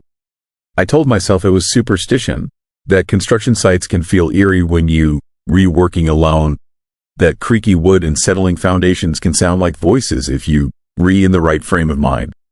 I pushed forward, determined to finish my retirement home on schedule. By October, the house was complete. 2,000 square feet of modern architecture with mountain views, hardwood floors, stone fireplace, everything I dreamed of. I moved in on Halloween, which in retrospect was probably the worst possible timing. The first night was quiet. I unpacked boxes, arranged furniture, enjoyed the satisfaction of being in a space I built with my own hands. Around midnight, I was sitting in my living room with a beer, looking out at the dark mountains, when I heard it. Footsteps on the front porch. Slow, deliberate steps, multiple people walking past my door. I figured it was kids, Halloween pranks, and got up to check. The porch was empty. The motion sensor lights hadn't triggered. But I could still hear the footsteps, and they weren't stopping at my door. They were continuing past, circling around the house, and I realized with a chill that the sound was coming from below the porch, from ground level, as if people were walking through the foundation. I grabbed a flashlight and went outside. The footsteps had stopped, but the air felt wrong, thick and cold despite being a mild autumn night. I walked the perimeter of the house, checking for animals or intruders, and found nothing. Just empty woods in my house sitting alone in the darkness. I went back inside, locked the doors, and tried to convince myself I imagined it. Then I heard them again, inside this time, footsteps in the hallway, in the bedroom, all around me. The sound of dozens of people walking through my house, their feet shuffling against hardwood that shouldn't bear their weight. This continued every night, always starting around midnight. The footsteps would begin, sometimes quiet and distant, other times so loud they shook the floorboards. I recorded the sounds on my phone, played them back, and could clearly hear not just footsteps but other noises. Children crying, women singing songs in a language I didn't recognize, men coughing, the wet, rattling cough of people dying from illness. And underneath it all, a steady rhythm that sounded like thousands of feet marching in unison, an endless procession that never stopped, never rested, just walked and walked through my home. I started researching the property history. The county records showed the land had been surveyed in 1839, 1 year after the Trail of Tears passed through. The surveyor's notes mentioned that the area had been used as a temporary camp, that federal troops had held Cherokee families there for several days before continuing the march. The notes also mentioned numerous graves, estimated at over 100, though no formal cemetery was ever established. The bodies were left where they died, buried in unmarked plots that were simply paved over as the years passed. I found more. Local newspapers from the 1920s referenced the property, calling it cursed, reporting that livestock wouldn't graze there, that crops planted there withered and died, that anyone who spent time on the land experienced overwhelming sadness and disturbing dreams. There were accounts of people seeing figures walking across the empty fields, columns of translucent people moving in formation, disappearing when approached. The property had been abandoned after a farmer in 1925 hanged himself in his barn, leaving a note that said he couldn't stand the voices anymore, that they wouldn't stop asking him why. I should have left then, should have sold the house and cut my losses. But I invested everything I had into this property, my entire retirement savings, and the market was down. I'd take a massive loss if I tried to sell immediately. So I stayed, tried to coexist with whatever was happening, told myself I could endure it. That was before the footsteps started walking through me. It happened for the first time in December. I was standing in my kitchen making coffee when I felt something pass through my body. Not a breeze or a temperature change, but the sensation of someone walking directly through the space I occupied, their presence overlapping with mine for just a moment. And in that moment, I felt everything. The cold, the hunger, the exhaustion, the grief so profound it made me drop to my knees. I felt the despair of someone who had been torn from their home, watched their family die, been forced to walk until their feet bled, knowing they'd never see their homeland again. The feeling lasted maybe 5 seconds, but it was so intense I vomited on my kitchen floor. This started happening multiple times a night. I'd be sitting in my chair and someone would walk through me. I'd be in bed and I'd feel them passing through, dozens of them, each one leaving an echo of their suffering. I couldn't sleep, couldn't eat, lost 20 pounds in a month. My friends noticed the change, asked if I was sick. I told them I was fine, just tired from the move. How could I explain that I was being haunted by a genocide? That my house was built on top of a mass grave? That I was experiencing the residual trauma of thousands of people who died in agony? In January, things escalated. I woke up one night to find my bedroom full of people. Not solid people, but translucent figures. Dozens of them, all standing around my bed looking down at me. Men, women, children, dressed in clothing from the 1830s, their faces gaunt and hollow. They weren't threatening, weren't reaching for me, just standing there watching with expressions of infinite sadness. I couldn't move, couldn't scream, could only lie there staring back at them as they slowly faded away. After that night, I started seeing them during the day. Quick glimpses out of the corner of my eye. A woman standing in my hallway. A child sitting on my porch. An old man looking out my window. They never stayed long, just appeared and vanished, but their presence was constant. I was never alone in my house. The walls were full of them. The floors were full of them. The air itself seemed thick with their lingering energy. I called a local Cherokee elder, a man named John Walkingstick who ran a cultural center in town. I explained what was happening, asked if he had any insight. He listened quietly, then asked for my address. When I told him, he was silent for a long moment before speaking. He said I built my house on one of the darkest places on the Trail of Tears, that his grandmother had told him stories about this particular piece of land, about how many people had died there, about how the survivors had marked it as a place of deep sorrow. He said the Cherokee believed that trauma could soak into the earth, that places of great suffering retained the energy of what happened there. He said my house was built on sacred ground, burial ground, and that the spirits were restless because they'd never been properly honored or mourned. I asked him what I should do. He said I needed to acknowledge them, needed to recognize their suffering, needed to show respect for what they endured. He offered to perform a ceremony, to come to my property and sing the old songs, to pour tobacco and speak the prayers that might bring them peace. I agreed immediately, desperate for anything that might stop the nightly processions through my home. John arrived on a cold February morning with 3 other tribal members. They walked the property, stopping occasionally to speak in Cherokee, to pour tobacco at specific spots. When they reached my house, John's expression darkened. He said the energy here was stronger than he expected, that many souls were trapped in this place, unable to move on because they died so far from home, because their deaths had been meaningless and unacknowledged. He said performing a single ceremony wouldn't be enough, that this land needed years of healing, that I needed to make a choice about whether I could live with what I built on top of. They performed the ceremony anyway. For 3 hours, they sang and prayed, moving through my house with sage smoke, speaking words I didn't understand but could feel in my chest. By the time they finished, the house felt different, lighter somehow, as if a pressure I hadn't consciously noticed had lifted.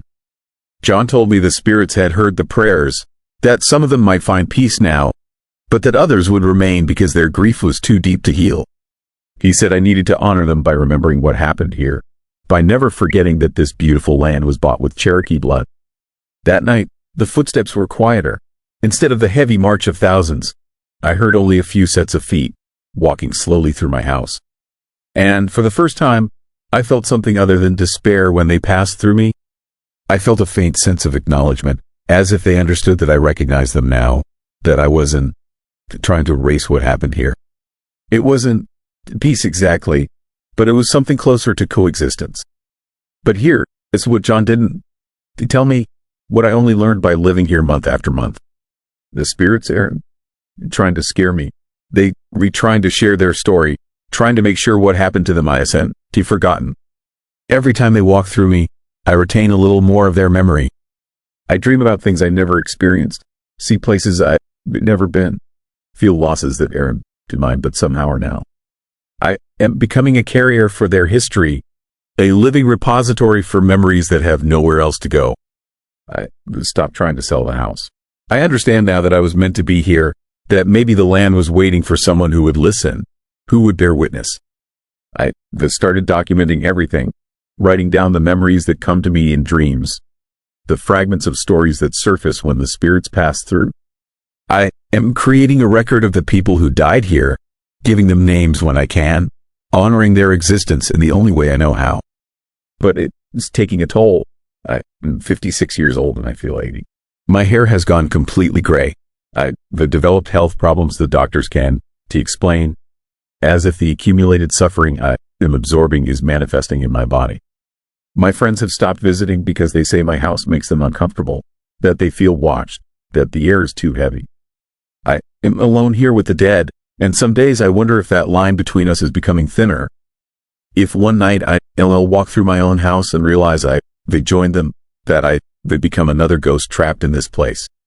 So I need to ask you something, because I genuinely don't know the answer anymore. When a place has been soaked in that much suffering, when thousands of people died in agony and were never properly mourned, does that trauma ever really fade? Or does it just wait, patient as stone, for the next person to build their home on top of it, to sleep in beds that sit above unmarked graves, to live their comfortable modern life while ghosts walk through their walls remembering when this land was taken from them? And if you found yourself in my position, if you realized your dream home was built on top of a nightmare, would you stay and bear witness like I am doing? Or would you run and let those voices fade back into silence? Tell me in the comments what you would do, because I need to know if I am doing the right thing by staying, or if I am just slowly destroying myself trying to honor the dead. Story 7. Cursed Lullaby of the Ghost Miner. I heard the humming 3 nights before my father died. That is where this story starts. Not with the town. Not with the history. Not with the warnings I ignored. It starts with that sound outside my bedroom window at 2 in the morning, and the terrifying realization that I was the only one awake to hear it. My name is David, and I grew up in Blackwell, West Virginia. Population 3,200 at its peak. Population 817 when I came back last autumn. You know what that means? You know what happens to American coal towns. The mines close, the jobs disappear, the young people leave, the old people stay behind, watching the buildings crumble like their hopes, waiting for something to change that never does. I left Blackwell 18 years ago. I made it out, got educated, built a life in Pittsburgh. I was a data analyst. Safe job, safe life, safe everything. So when my mother called to say my father, his emphysema was getting worse, I didn't hesitate. I drove home, 8 hours through the Appalachian darkness, through valleys that felt like the earth was swallowing the road, back to the town I swore I'd never see again. The moment I pulled down Main Street, I felt it. That settling sensation in your stomach when you realize they made a mistake, but it's already too late to turn back. Nothing had changed. Everything had changed. The storefronts were boarded up. The streetlights flickered like eyes trying to stay awake. The few people I saw on the sidewalks moved slowly, deliberately, like they were walking through something thicker than air. My parents' house was on the edge of town, a white Victorian that my father had been maintaining for 50 years and that looked ready to collapse the moment he stopped. I pulled into the driveway and just sat there for a moment, hands on the steering wheel, gathering the courage to go inside and see my father looking sick. He wasn't as bad as I feared. He was in the living room, in his favorite chair, watching a news broadcast with the volume low. He looked smaller than I remembered. Not just thinner, smaller, like he was slowly being compressed by the weight of the town itself. We hugged. It was awkward. We'd never been an affectionate family. My mother made dinner. We ate quietly. My father asked about my job, and that way parents do when they don't really understand what you do, but they were proud of you anyway. I asked about the town, and they gave me the abbreviated version. Mrs. Henderson died. The high school closed. They turned the old bank into a community center that nobody used. My father still did some consulting work for a private mining operation on the western edge of the county. Nothing dangerous, just paperwork. He was glad to still feel useful. That first night, I slept in my childhood bedroom, which my mother had kept exactly as I left it. Posters of bands I'd forgotten I liked. a desk with college acceptance letters still pinned to the wall. It was like sleeping in a museum of my own past. I lay awake for hours, listening to the house settle, listening to the wind move through the trees outside, listening to the familiar creaks and groans that I spent most of my adulthood trying to forget. Around 2 a.m, I heard the humming. It was outside, definitely outside, high-pitched and mournful, like someone singing with their mouth almost closed, sending the melody through their teeth like a wind through a crack in a stone. I sat up immediately. My heart rate spiked in that way it does when you hear something that triggers an ancient alarm in your brain. I got out of bed and went to the window. The yard was dark. The humming continued, moving slowly from the left side of the house to the right. It wasn't threatening exactly, but there was something deeply wrong about it. The melody had an odd quality, like it was being sung in a key that human voices shouldn't be able to reach. It made my teeth ache. I watched the shadow yard for 15 minutes until the humming faded away into the darkness. Then I got back in bed and told myself that I imagined it. That jet lag and stress and the creepy atmosphere of the dying town had conspired to create something my mind wanted to hear. This was, of course, a lie I was telling myself. I hadn't imagined it. The next morning, over coffee, I almost mentioned it to my parents. I didn't. They had enough to worry about, and I wasn't sure if the humming had actually been a thing or just a nightmare that had felt real. That second day, I drove my father to a doctor's appointment while my mother worked part-time at the library. As we drove through Blackwell, I found myself noticing things I had forgotten about. The old coal museum near the edge of town, the brick building that was partially collapsed, its windows like dead eyes staring out at the road. The church my family used to attend, now with a faded painted sign advertising that it was available for purchase. The cemetery on the hill, the graves spreading out like a dark garden that kept growing. My father and I didn't talk much in the car. But as we were driving back, he pointed out the window toward the mountains. You know, they found something in the old Blackwell number 7 mine, he said. His voice was rough from the emphysema, each word pulled out of his lungs like he was fighting for it. Found what? I asked. A body, he said. Skeleton. Really? Been down there for at least 50 years. Maybe longer. Nobody knew who it was. The mine closed in 1968. They sealed it up, but someone got in anyway. Years later, doing some kind of exploration. Found the remains at the bottom of a shaft. I kept my eyes on the road. That is creepy, I said. There was something else, my father continued, and I could hear the hesitation in his voice, like he wasn't sure he should be telling me this. The bones weren't arranged natural. They found them laid out deliberately, positioned, like someone had arranged them there on purpose after the person died. And there were old mining tools arranged in a circle around them. Pickaxes, shovels, all placed carefully. My hands tightened on the steering wheel. Why are you telling me this? Because people have been talking about it, he said. Since they found those bones, strange things have been happening in town. I didn't believe it before. I didn't believe in any of that superstitious talk. But I've been hearing things. What kind of things? He was quiet for a long time. At night, he finally said, humming, like someone singing, but not quite human. I've heard it twice now, outside the house. Your mother heard it too. But she won, he admitted. I know that sound comes from that direction. I didn't respond. My chest had gotten tight. The road stretched ahead of us, the mountains rising on either side like walls. It's probably nothing, my father said. But his voice said he didn't believe that. That night, I stayed up waiting for the humming. I wasn't proud of it. I was terrified, but I forced myself to stay awake, to sit by my window in the darkness, waiting. And at 2:37 in the morning, exactly as I started keeping track, the sound came again. This time I had my phone ready. I tried to record it, but when I played back the audio later, there was only static and silence. The humming had not made it onto my phone, this microphone. It was like the sound existed only for human ears, only for people in the room where it was happening. But I heard it clearly.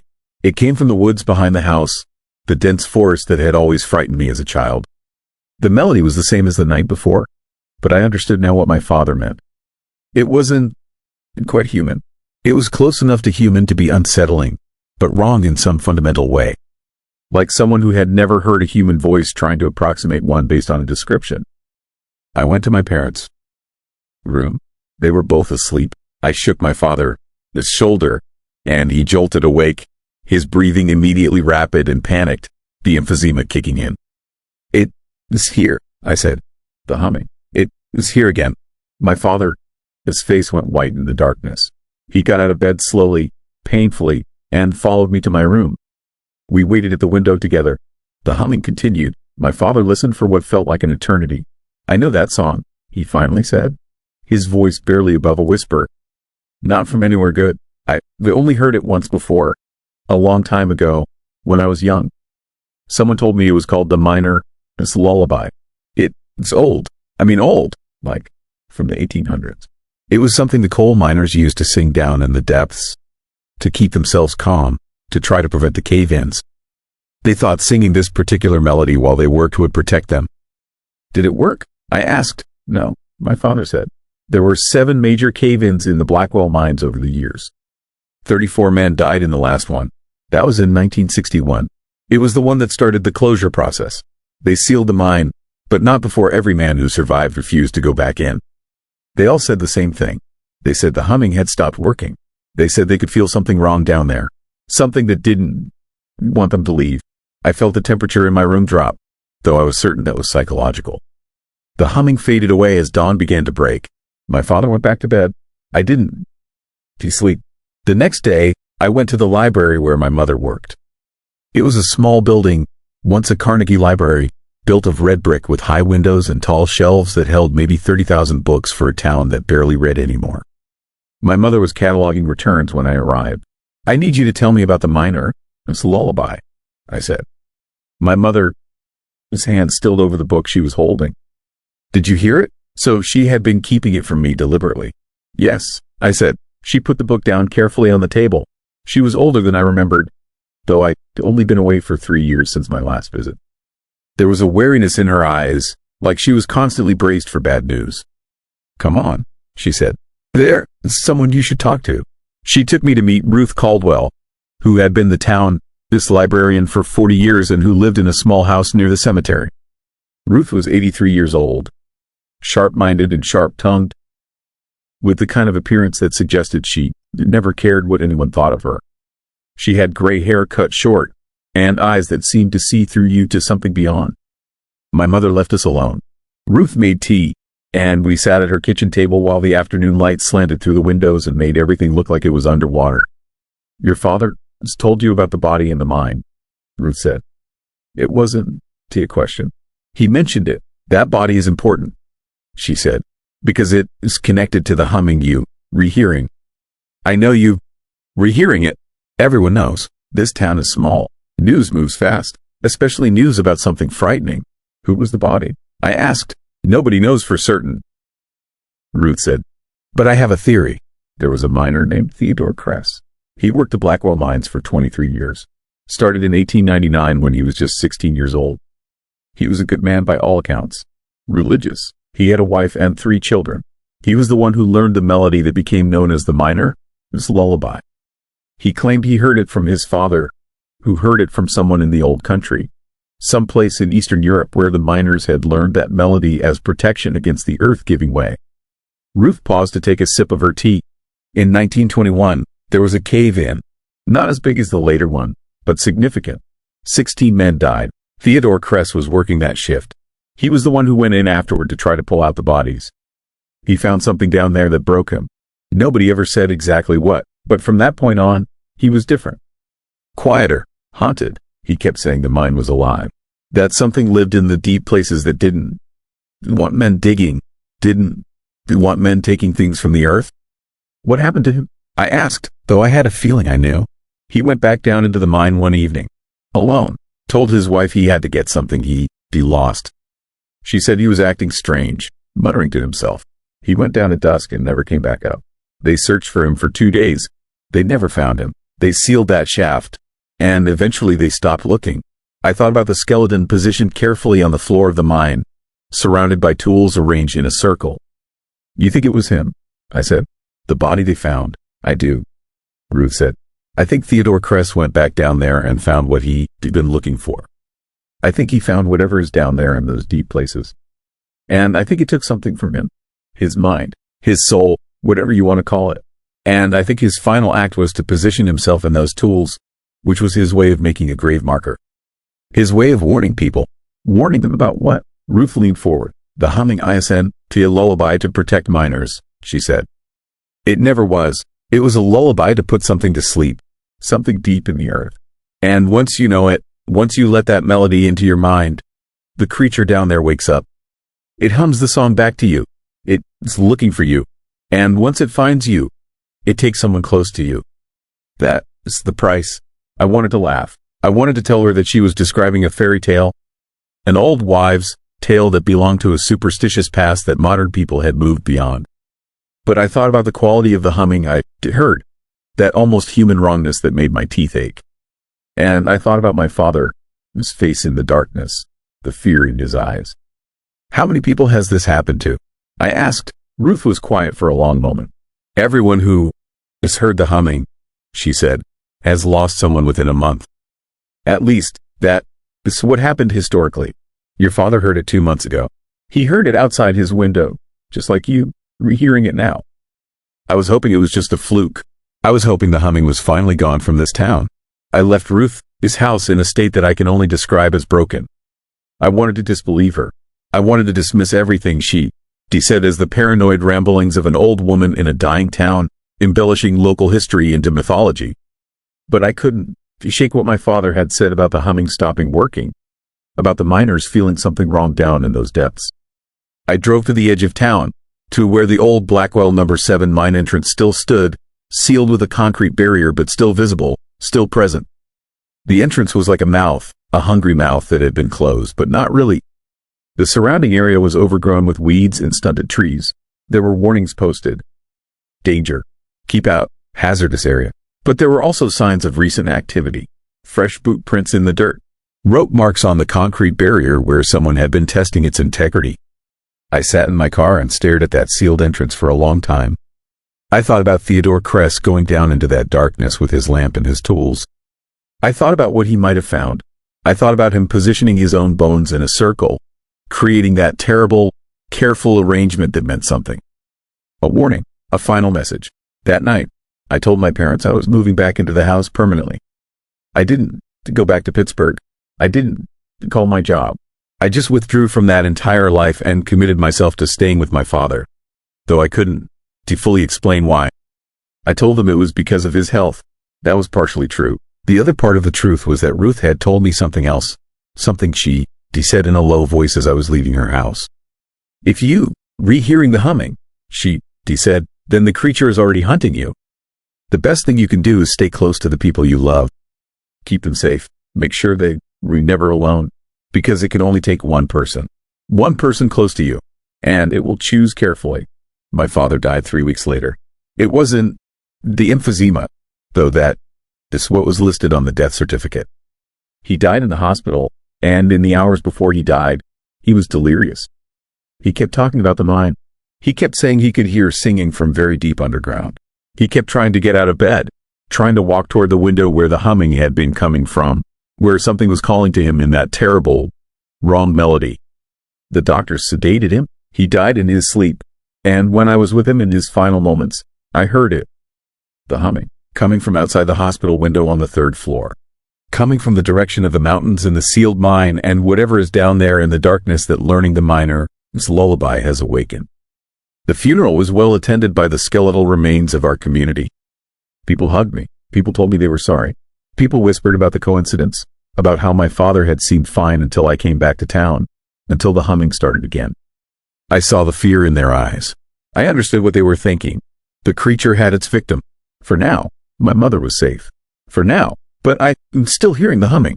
It comes almost every night now, sometimes twice a night, sometimes at different times, like it is playing with me, like it is taunting me with its presence. Sometimes the melody is almost beautiful, like I am starting to understand the structure of it, the way it builds and releases tension. Sometimes the melody is so distorted with wrongness that I think my eardrums will burst from the strain of hearing it. I started researching the miner's lullaby in earnest. I found references to it in folklore archives, in mining history books, in the papers of anthropologists who studied working-class culture. The melody does have a history.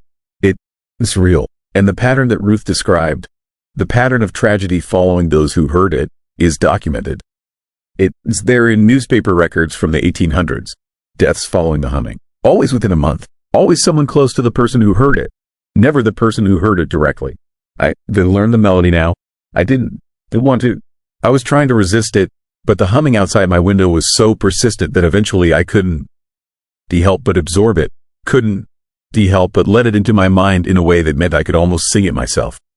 Almost. When I try to hum it, my throat closes up. When I try to write the notes, my hand refuses to form the symbols. I know what is happening. I know what is looking for me in the darkness. I know what lives down in the sealed mind, what Theodore Kress woke up when he went searching for answers. I know what the humming means. My mother is the only other person in this house besides me. She has been taking the death of my father very hard. She has been having nightmares. She has been losing weight. She looks smaller, like my father did, like she is being slowly compressed by something we can see. I'm waiting now. I am waiting for the humming to stop coming outside my window and to start calling to her. I am waiting for the thing in the darkness to make its choice. And I am terrified because I realize now, too late, what the real horror is. The creature doesn't just take people. It spreads the knowledge. Once you hear the humming, you can unhear it. You can forget it. And eventually, you'll teach someone else, your child, your friend, someone you care about. And then they'll all be hunted too. The humming will find them wherever they are, whatever they redoing, and it will take someone from them. And they'll eventually teach someone else, and the cycle will continue. I am realizing that by knowing the melody, by understanding it, by being able to almost reproduce it, they become something else. They become a vessel. I am becoming one of the things that spreads the humming. Already, I caught myself humming it without realizing it. Already, I've seen people in town look at me with sudden fear and recognition. It's been 3 months since my father died. The humming hasn't stopped. If anything, it is getting closer. Last night, I woke up to find it was coming from inside the house. Coming from the basement. Coming from directly below my bedroom. From the place where the foundations of the house go deep into the earth. Where the roots of the soil go dark and endless. I don't know how much longer I have. Do you know if my mother will be the next one the creature takes? Or if it will choose me directly? If it will finally stop circling and just pull me down into whatever exists in those sealed spaces beneath the ground? What I do know is that I'm terrified. I'm isolated in a dying town with a woman who is slowly fading, and something that hums in the darkness is slowly getting closer with every night that passes. I am going to record this. I am going to upload it. Because I need people to know. I need people to understand that sometimes the most terrifying things aren't the ones that attack you directly. Sometimes the most terrifying things are the ones that make you complicit. The ones that make you part of the horror. The ones that force you to ask yourself the most chilling question of all. If you hear the melody of the minor, this lullaby, if someone teaches it to you, if you find yourself humming it without knowing how you learned it, what will you do? Will you keep quiet? Will you try to forget? Or will you pass it on, as I'm passing it on to you right now? Because in telling this story, I am risking it. I am putting the melody into people's minds.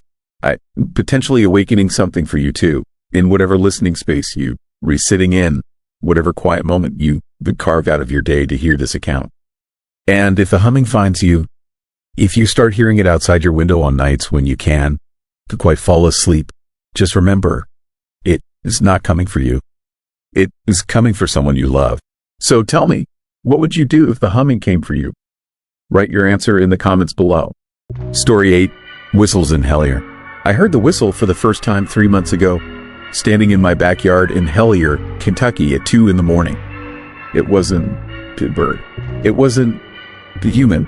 It was something else entirely, a sound that made every hair on my body stand straight up. And now, after everything I uncovered about this town, I understand why the old-timers refuse to talk about what lives in these mountains. Because once you hear the whistle, it means they've been chosen. And there's no going back. My name is Marcus Webb. I am a coal mine safety inspector, 47 years old, practical as they come. I moved to Hellier 6 months ago for work, taking a job at one of the few remaining active mines in Pike County. The town is tiny, maybe 200 people on a good day, tucked into a holler so deep the sun only hits Main Street for a few hours each afternoon. Most of the houses are abandoned. Most of the businesses are boarded up. It's the kind of place people leave, not move to. But the pay was good and I needed a fresh start after my divorce. The locals were friendly enough at first. Polite nods at the Dollar General. Small talk at the gas station. But I noticed something strange within the first few weeks. Nobody went outside after dark. Not to walk dogs, not to smoke on their porches. Not for anything. By 9 p.m., every house was locked up tight, curtains drawn, lights off. The whole town went silent, like everyone was holding their breath, waiting for something to pass. I asked my supervisor at the mine about it. He got this look on his face, somewhere between embarrassed and afraid, and told me that folks around here just like their privacy. Kept to themselves. Mountain ways, he called it. But his hands were shaking when he said it. The whistle changed everything. I'd been working late, going over safety reports in my home office, when I got up to get a glass of water around 2 a.m. As I stood at the kitchen sink, I heard it through the open window. A long, low whistle that rose in pitch at the end, like a question. It came from the tree line behind my property, maybe 50 yards from my back door. I froze. The sound wasn't too natural. It had a deliberate quality to it, like someone was trying to communicate. I waited, barely breathing, and it came again. Closer this time. Then a third whistle, even closer, coming from the edge of my yard. Whatever was making that sound was moving toward my house. I killed the kitchen light and backed away from the window. My heart pounded so hard I could feel it in my throat. The whistle came again, right outside now, just beyond the glass. And then I saw it, a shape moving past the window, small and hunched, maybe 4 feet tall. The motion sensor light clicked on, flooding the yard with harsh white light. But the thing was already gone, vanished into the darkness beyond the fence. I didn't sleep that night. I sat in my living room with every light on, a tire iron across my lap, watching the windows until dawn. When the sun finally came up, I went outside to check the yard. In the soft mud near the fence line, I found tracks. They looked almost human, but wrong. The toes were too long. The heel was too narrow, and there were only 4 toes instead of 5. I took photographs with my phone. I measured the prints. Each one was about 6 inches long, pressed deep into the earth like whatever made them was heavier than it should be. The tracks led from the woods, across my yard, right up to my kitchen window. Then they turned and went back into the trees. I started researching Hellier that morning. What I found made my blood run cold. The town has a history that nobody talks about. In the 1920s, there were reports of strange creatures in the mines. Workers called them Tommyknockers or goblins, said they had gray skin and huge eyes and moved through the tunnels faster than any human could. 3 miners disappeared in 1927. Their bodies never recovered. The mine was sealed after that, but people still reported seeing things in the hollers.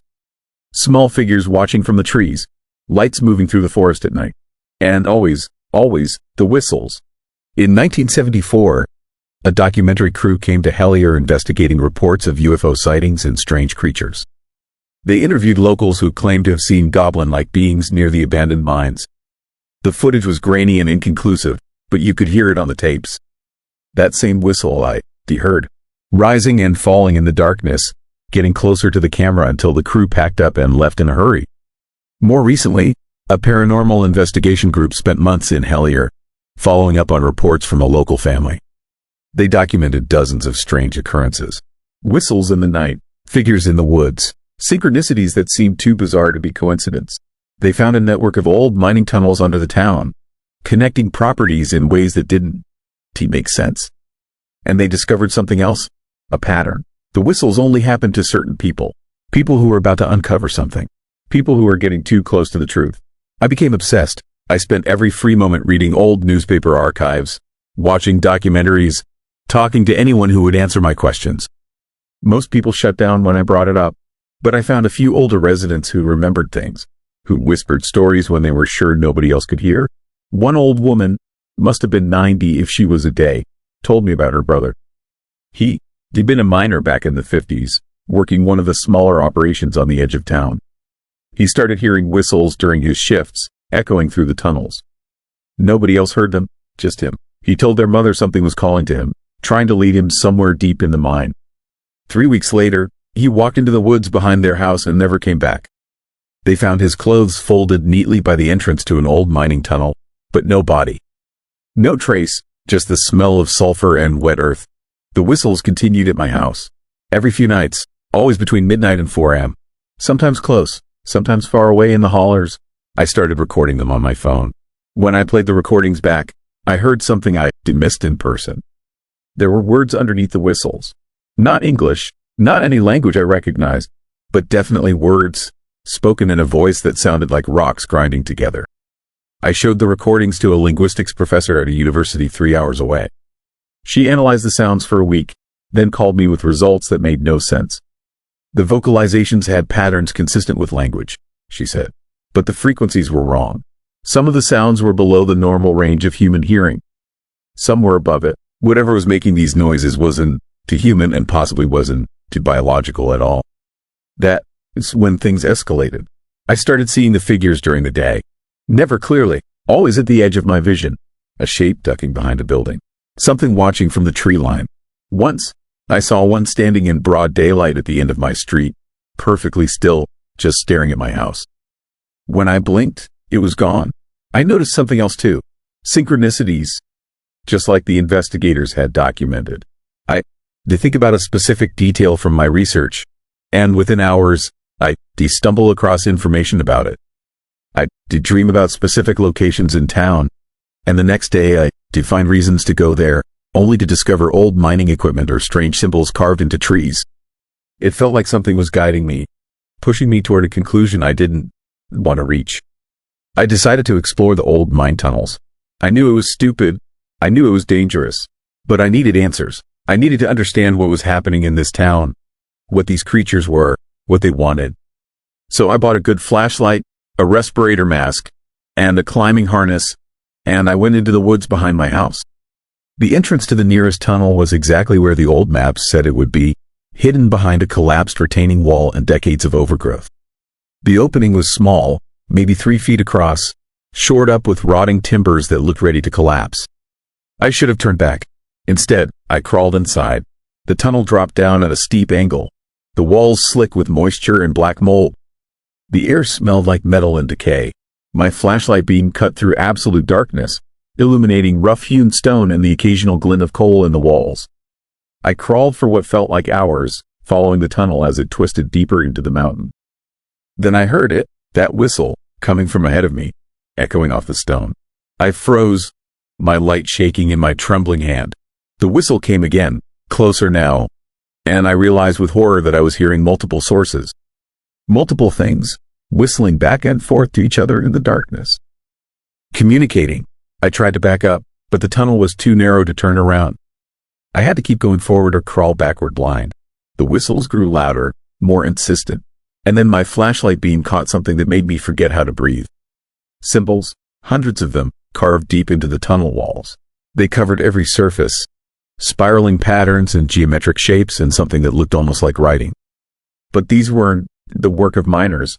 The carving was too precise, too deliberate, and it went on for dozens of yards, covering the walls and ceiling in an intricate web of meaning I couldn't comprehend. At the center of the largest symbol cluster, the tunnel opened into a small chamber. And there, arranged in a perfect circle on the floor, were objects. Personal items, a wedding ring, a pocket watch, a child's shoe, a driver's license from 1982. Dozens of objects, all clearly belonging to different people, all laid out in some kind of pattern or offering. I recognized one of them immediately. A silver Zippo lighter with a Masonic symbol engraved on the side. My supervisor at the mine carried one exactly like it. I'd seen him light his cigarettes with it 100 times. But he told me last week that he lost it months ago. The whistles stopped. The silence that followed was worse. I could feel something in that chamber with me, something watching from the shadows beyond my light. The temperature dropped so fast I could see my breath, and then I heard a sound that wasn't a whistle. It was footsteps, small, light footsteps, multiple sets, moving in the tunnel behind me, cutting off my escape. I ran. I don't remember making the decision. I just scrambled forward, deeper into the mine, away from those footsteps. The tunnel branched and I took the left passage, then another branch and another, completely losing track of my path. My light bounced wildly off the walls, My breath came in ragged gasps. And behind me, always behind me, I could hear them following. Not running, not hurrying, just walking steadily, like they knew I couldn't escape. I burst out of a side tunnel into a massive chamber, some kind of natural cavern that the miners must have broken into decades ago. My flashlight couldn't find the far wall. The space was enormous, the ceiling lost in darkness high above. And in the center of the chamber was a structure that shouldn't exist. It looked like a tower, maybe 20 feet tall, built from stones that didn't match the local geology. The construction was perfect, each stone fitted together without mortar, the whole thing standing impossibly balanced on the uneven cavern floor. Around its base were more objects, more offerings, but these were newer, fresh, a smartphone, car keys, a hospital ID badge dated 3 weeks ago. I approached the tower slowly, my legs shaking so badly I could barely walk. Up close, I could see that the stones were covered in the same symbols from the tunnel.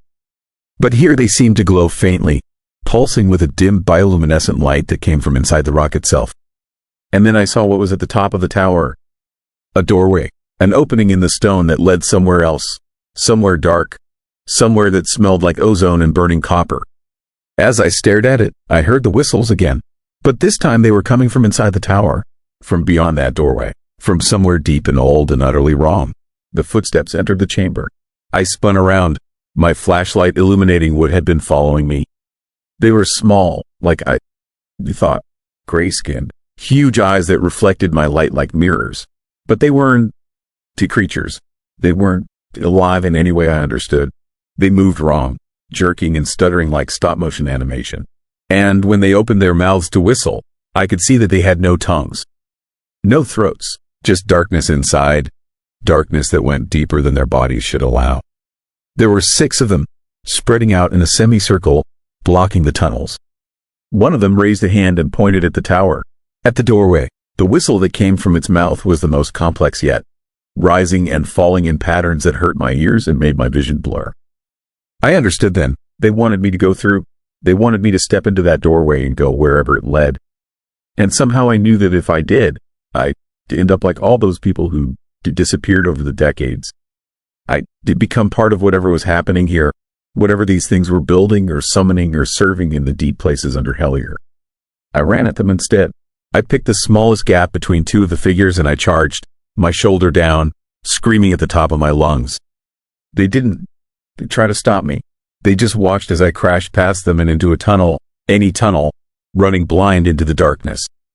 I died. Do you know how I found my way out?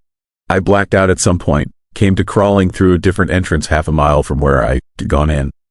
It was dawn. I was covered in mud and blood from a dozen scrapes and cuts. My flashlight was gone. My phone was gone. But I was out. I was alive. I went straight to the sheriff's office. I told him everything. The whistles, the creatures, the tower in the cavern, the objects arranged in circles. They listened politely, took notes, and told me they'd look into it. But I could see the look in their eyes.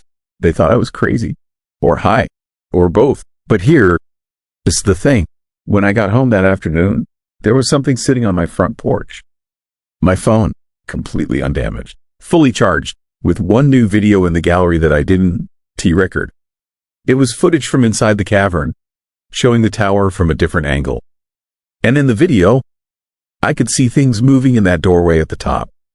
Shapes emerging, dozens of them, maybe hundreds, coming through from somewhere else. The video was time-stamped for that morning, hours after I escaped the mine. Whatever was down there was still active, still working, still bringing things through from the other side. I tried to leave Hellier the next day, packed everything I owned into my truck and headed for the highway. But 5 miles out of town, my engine died.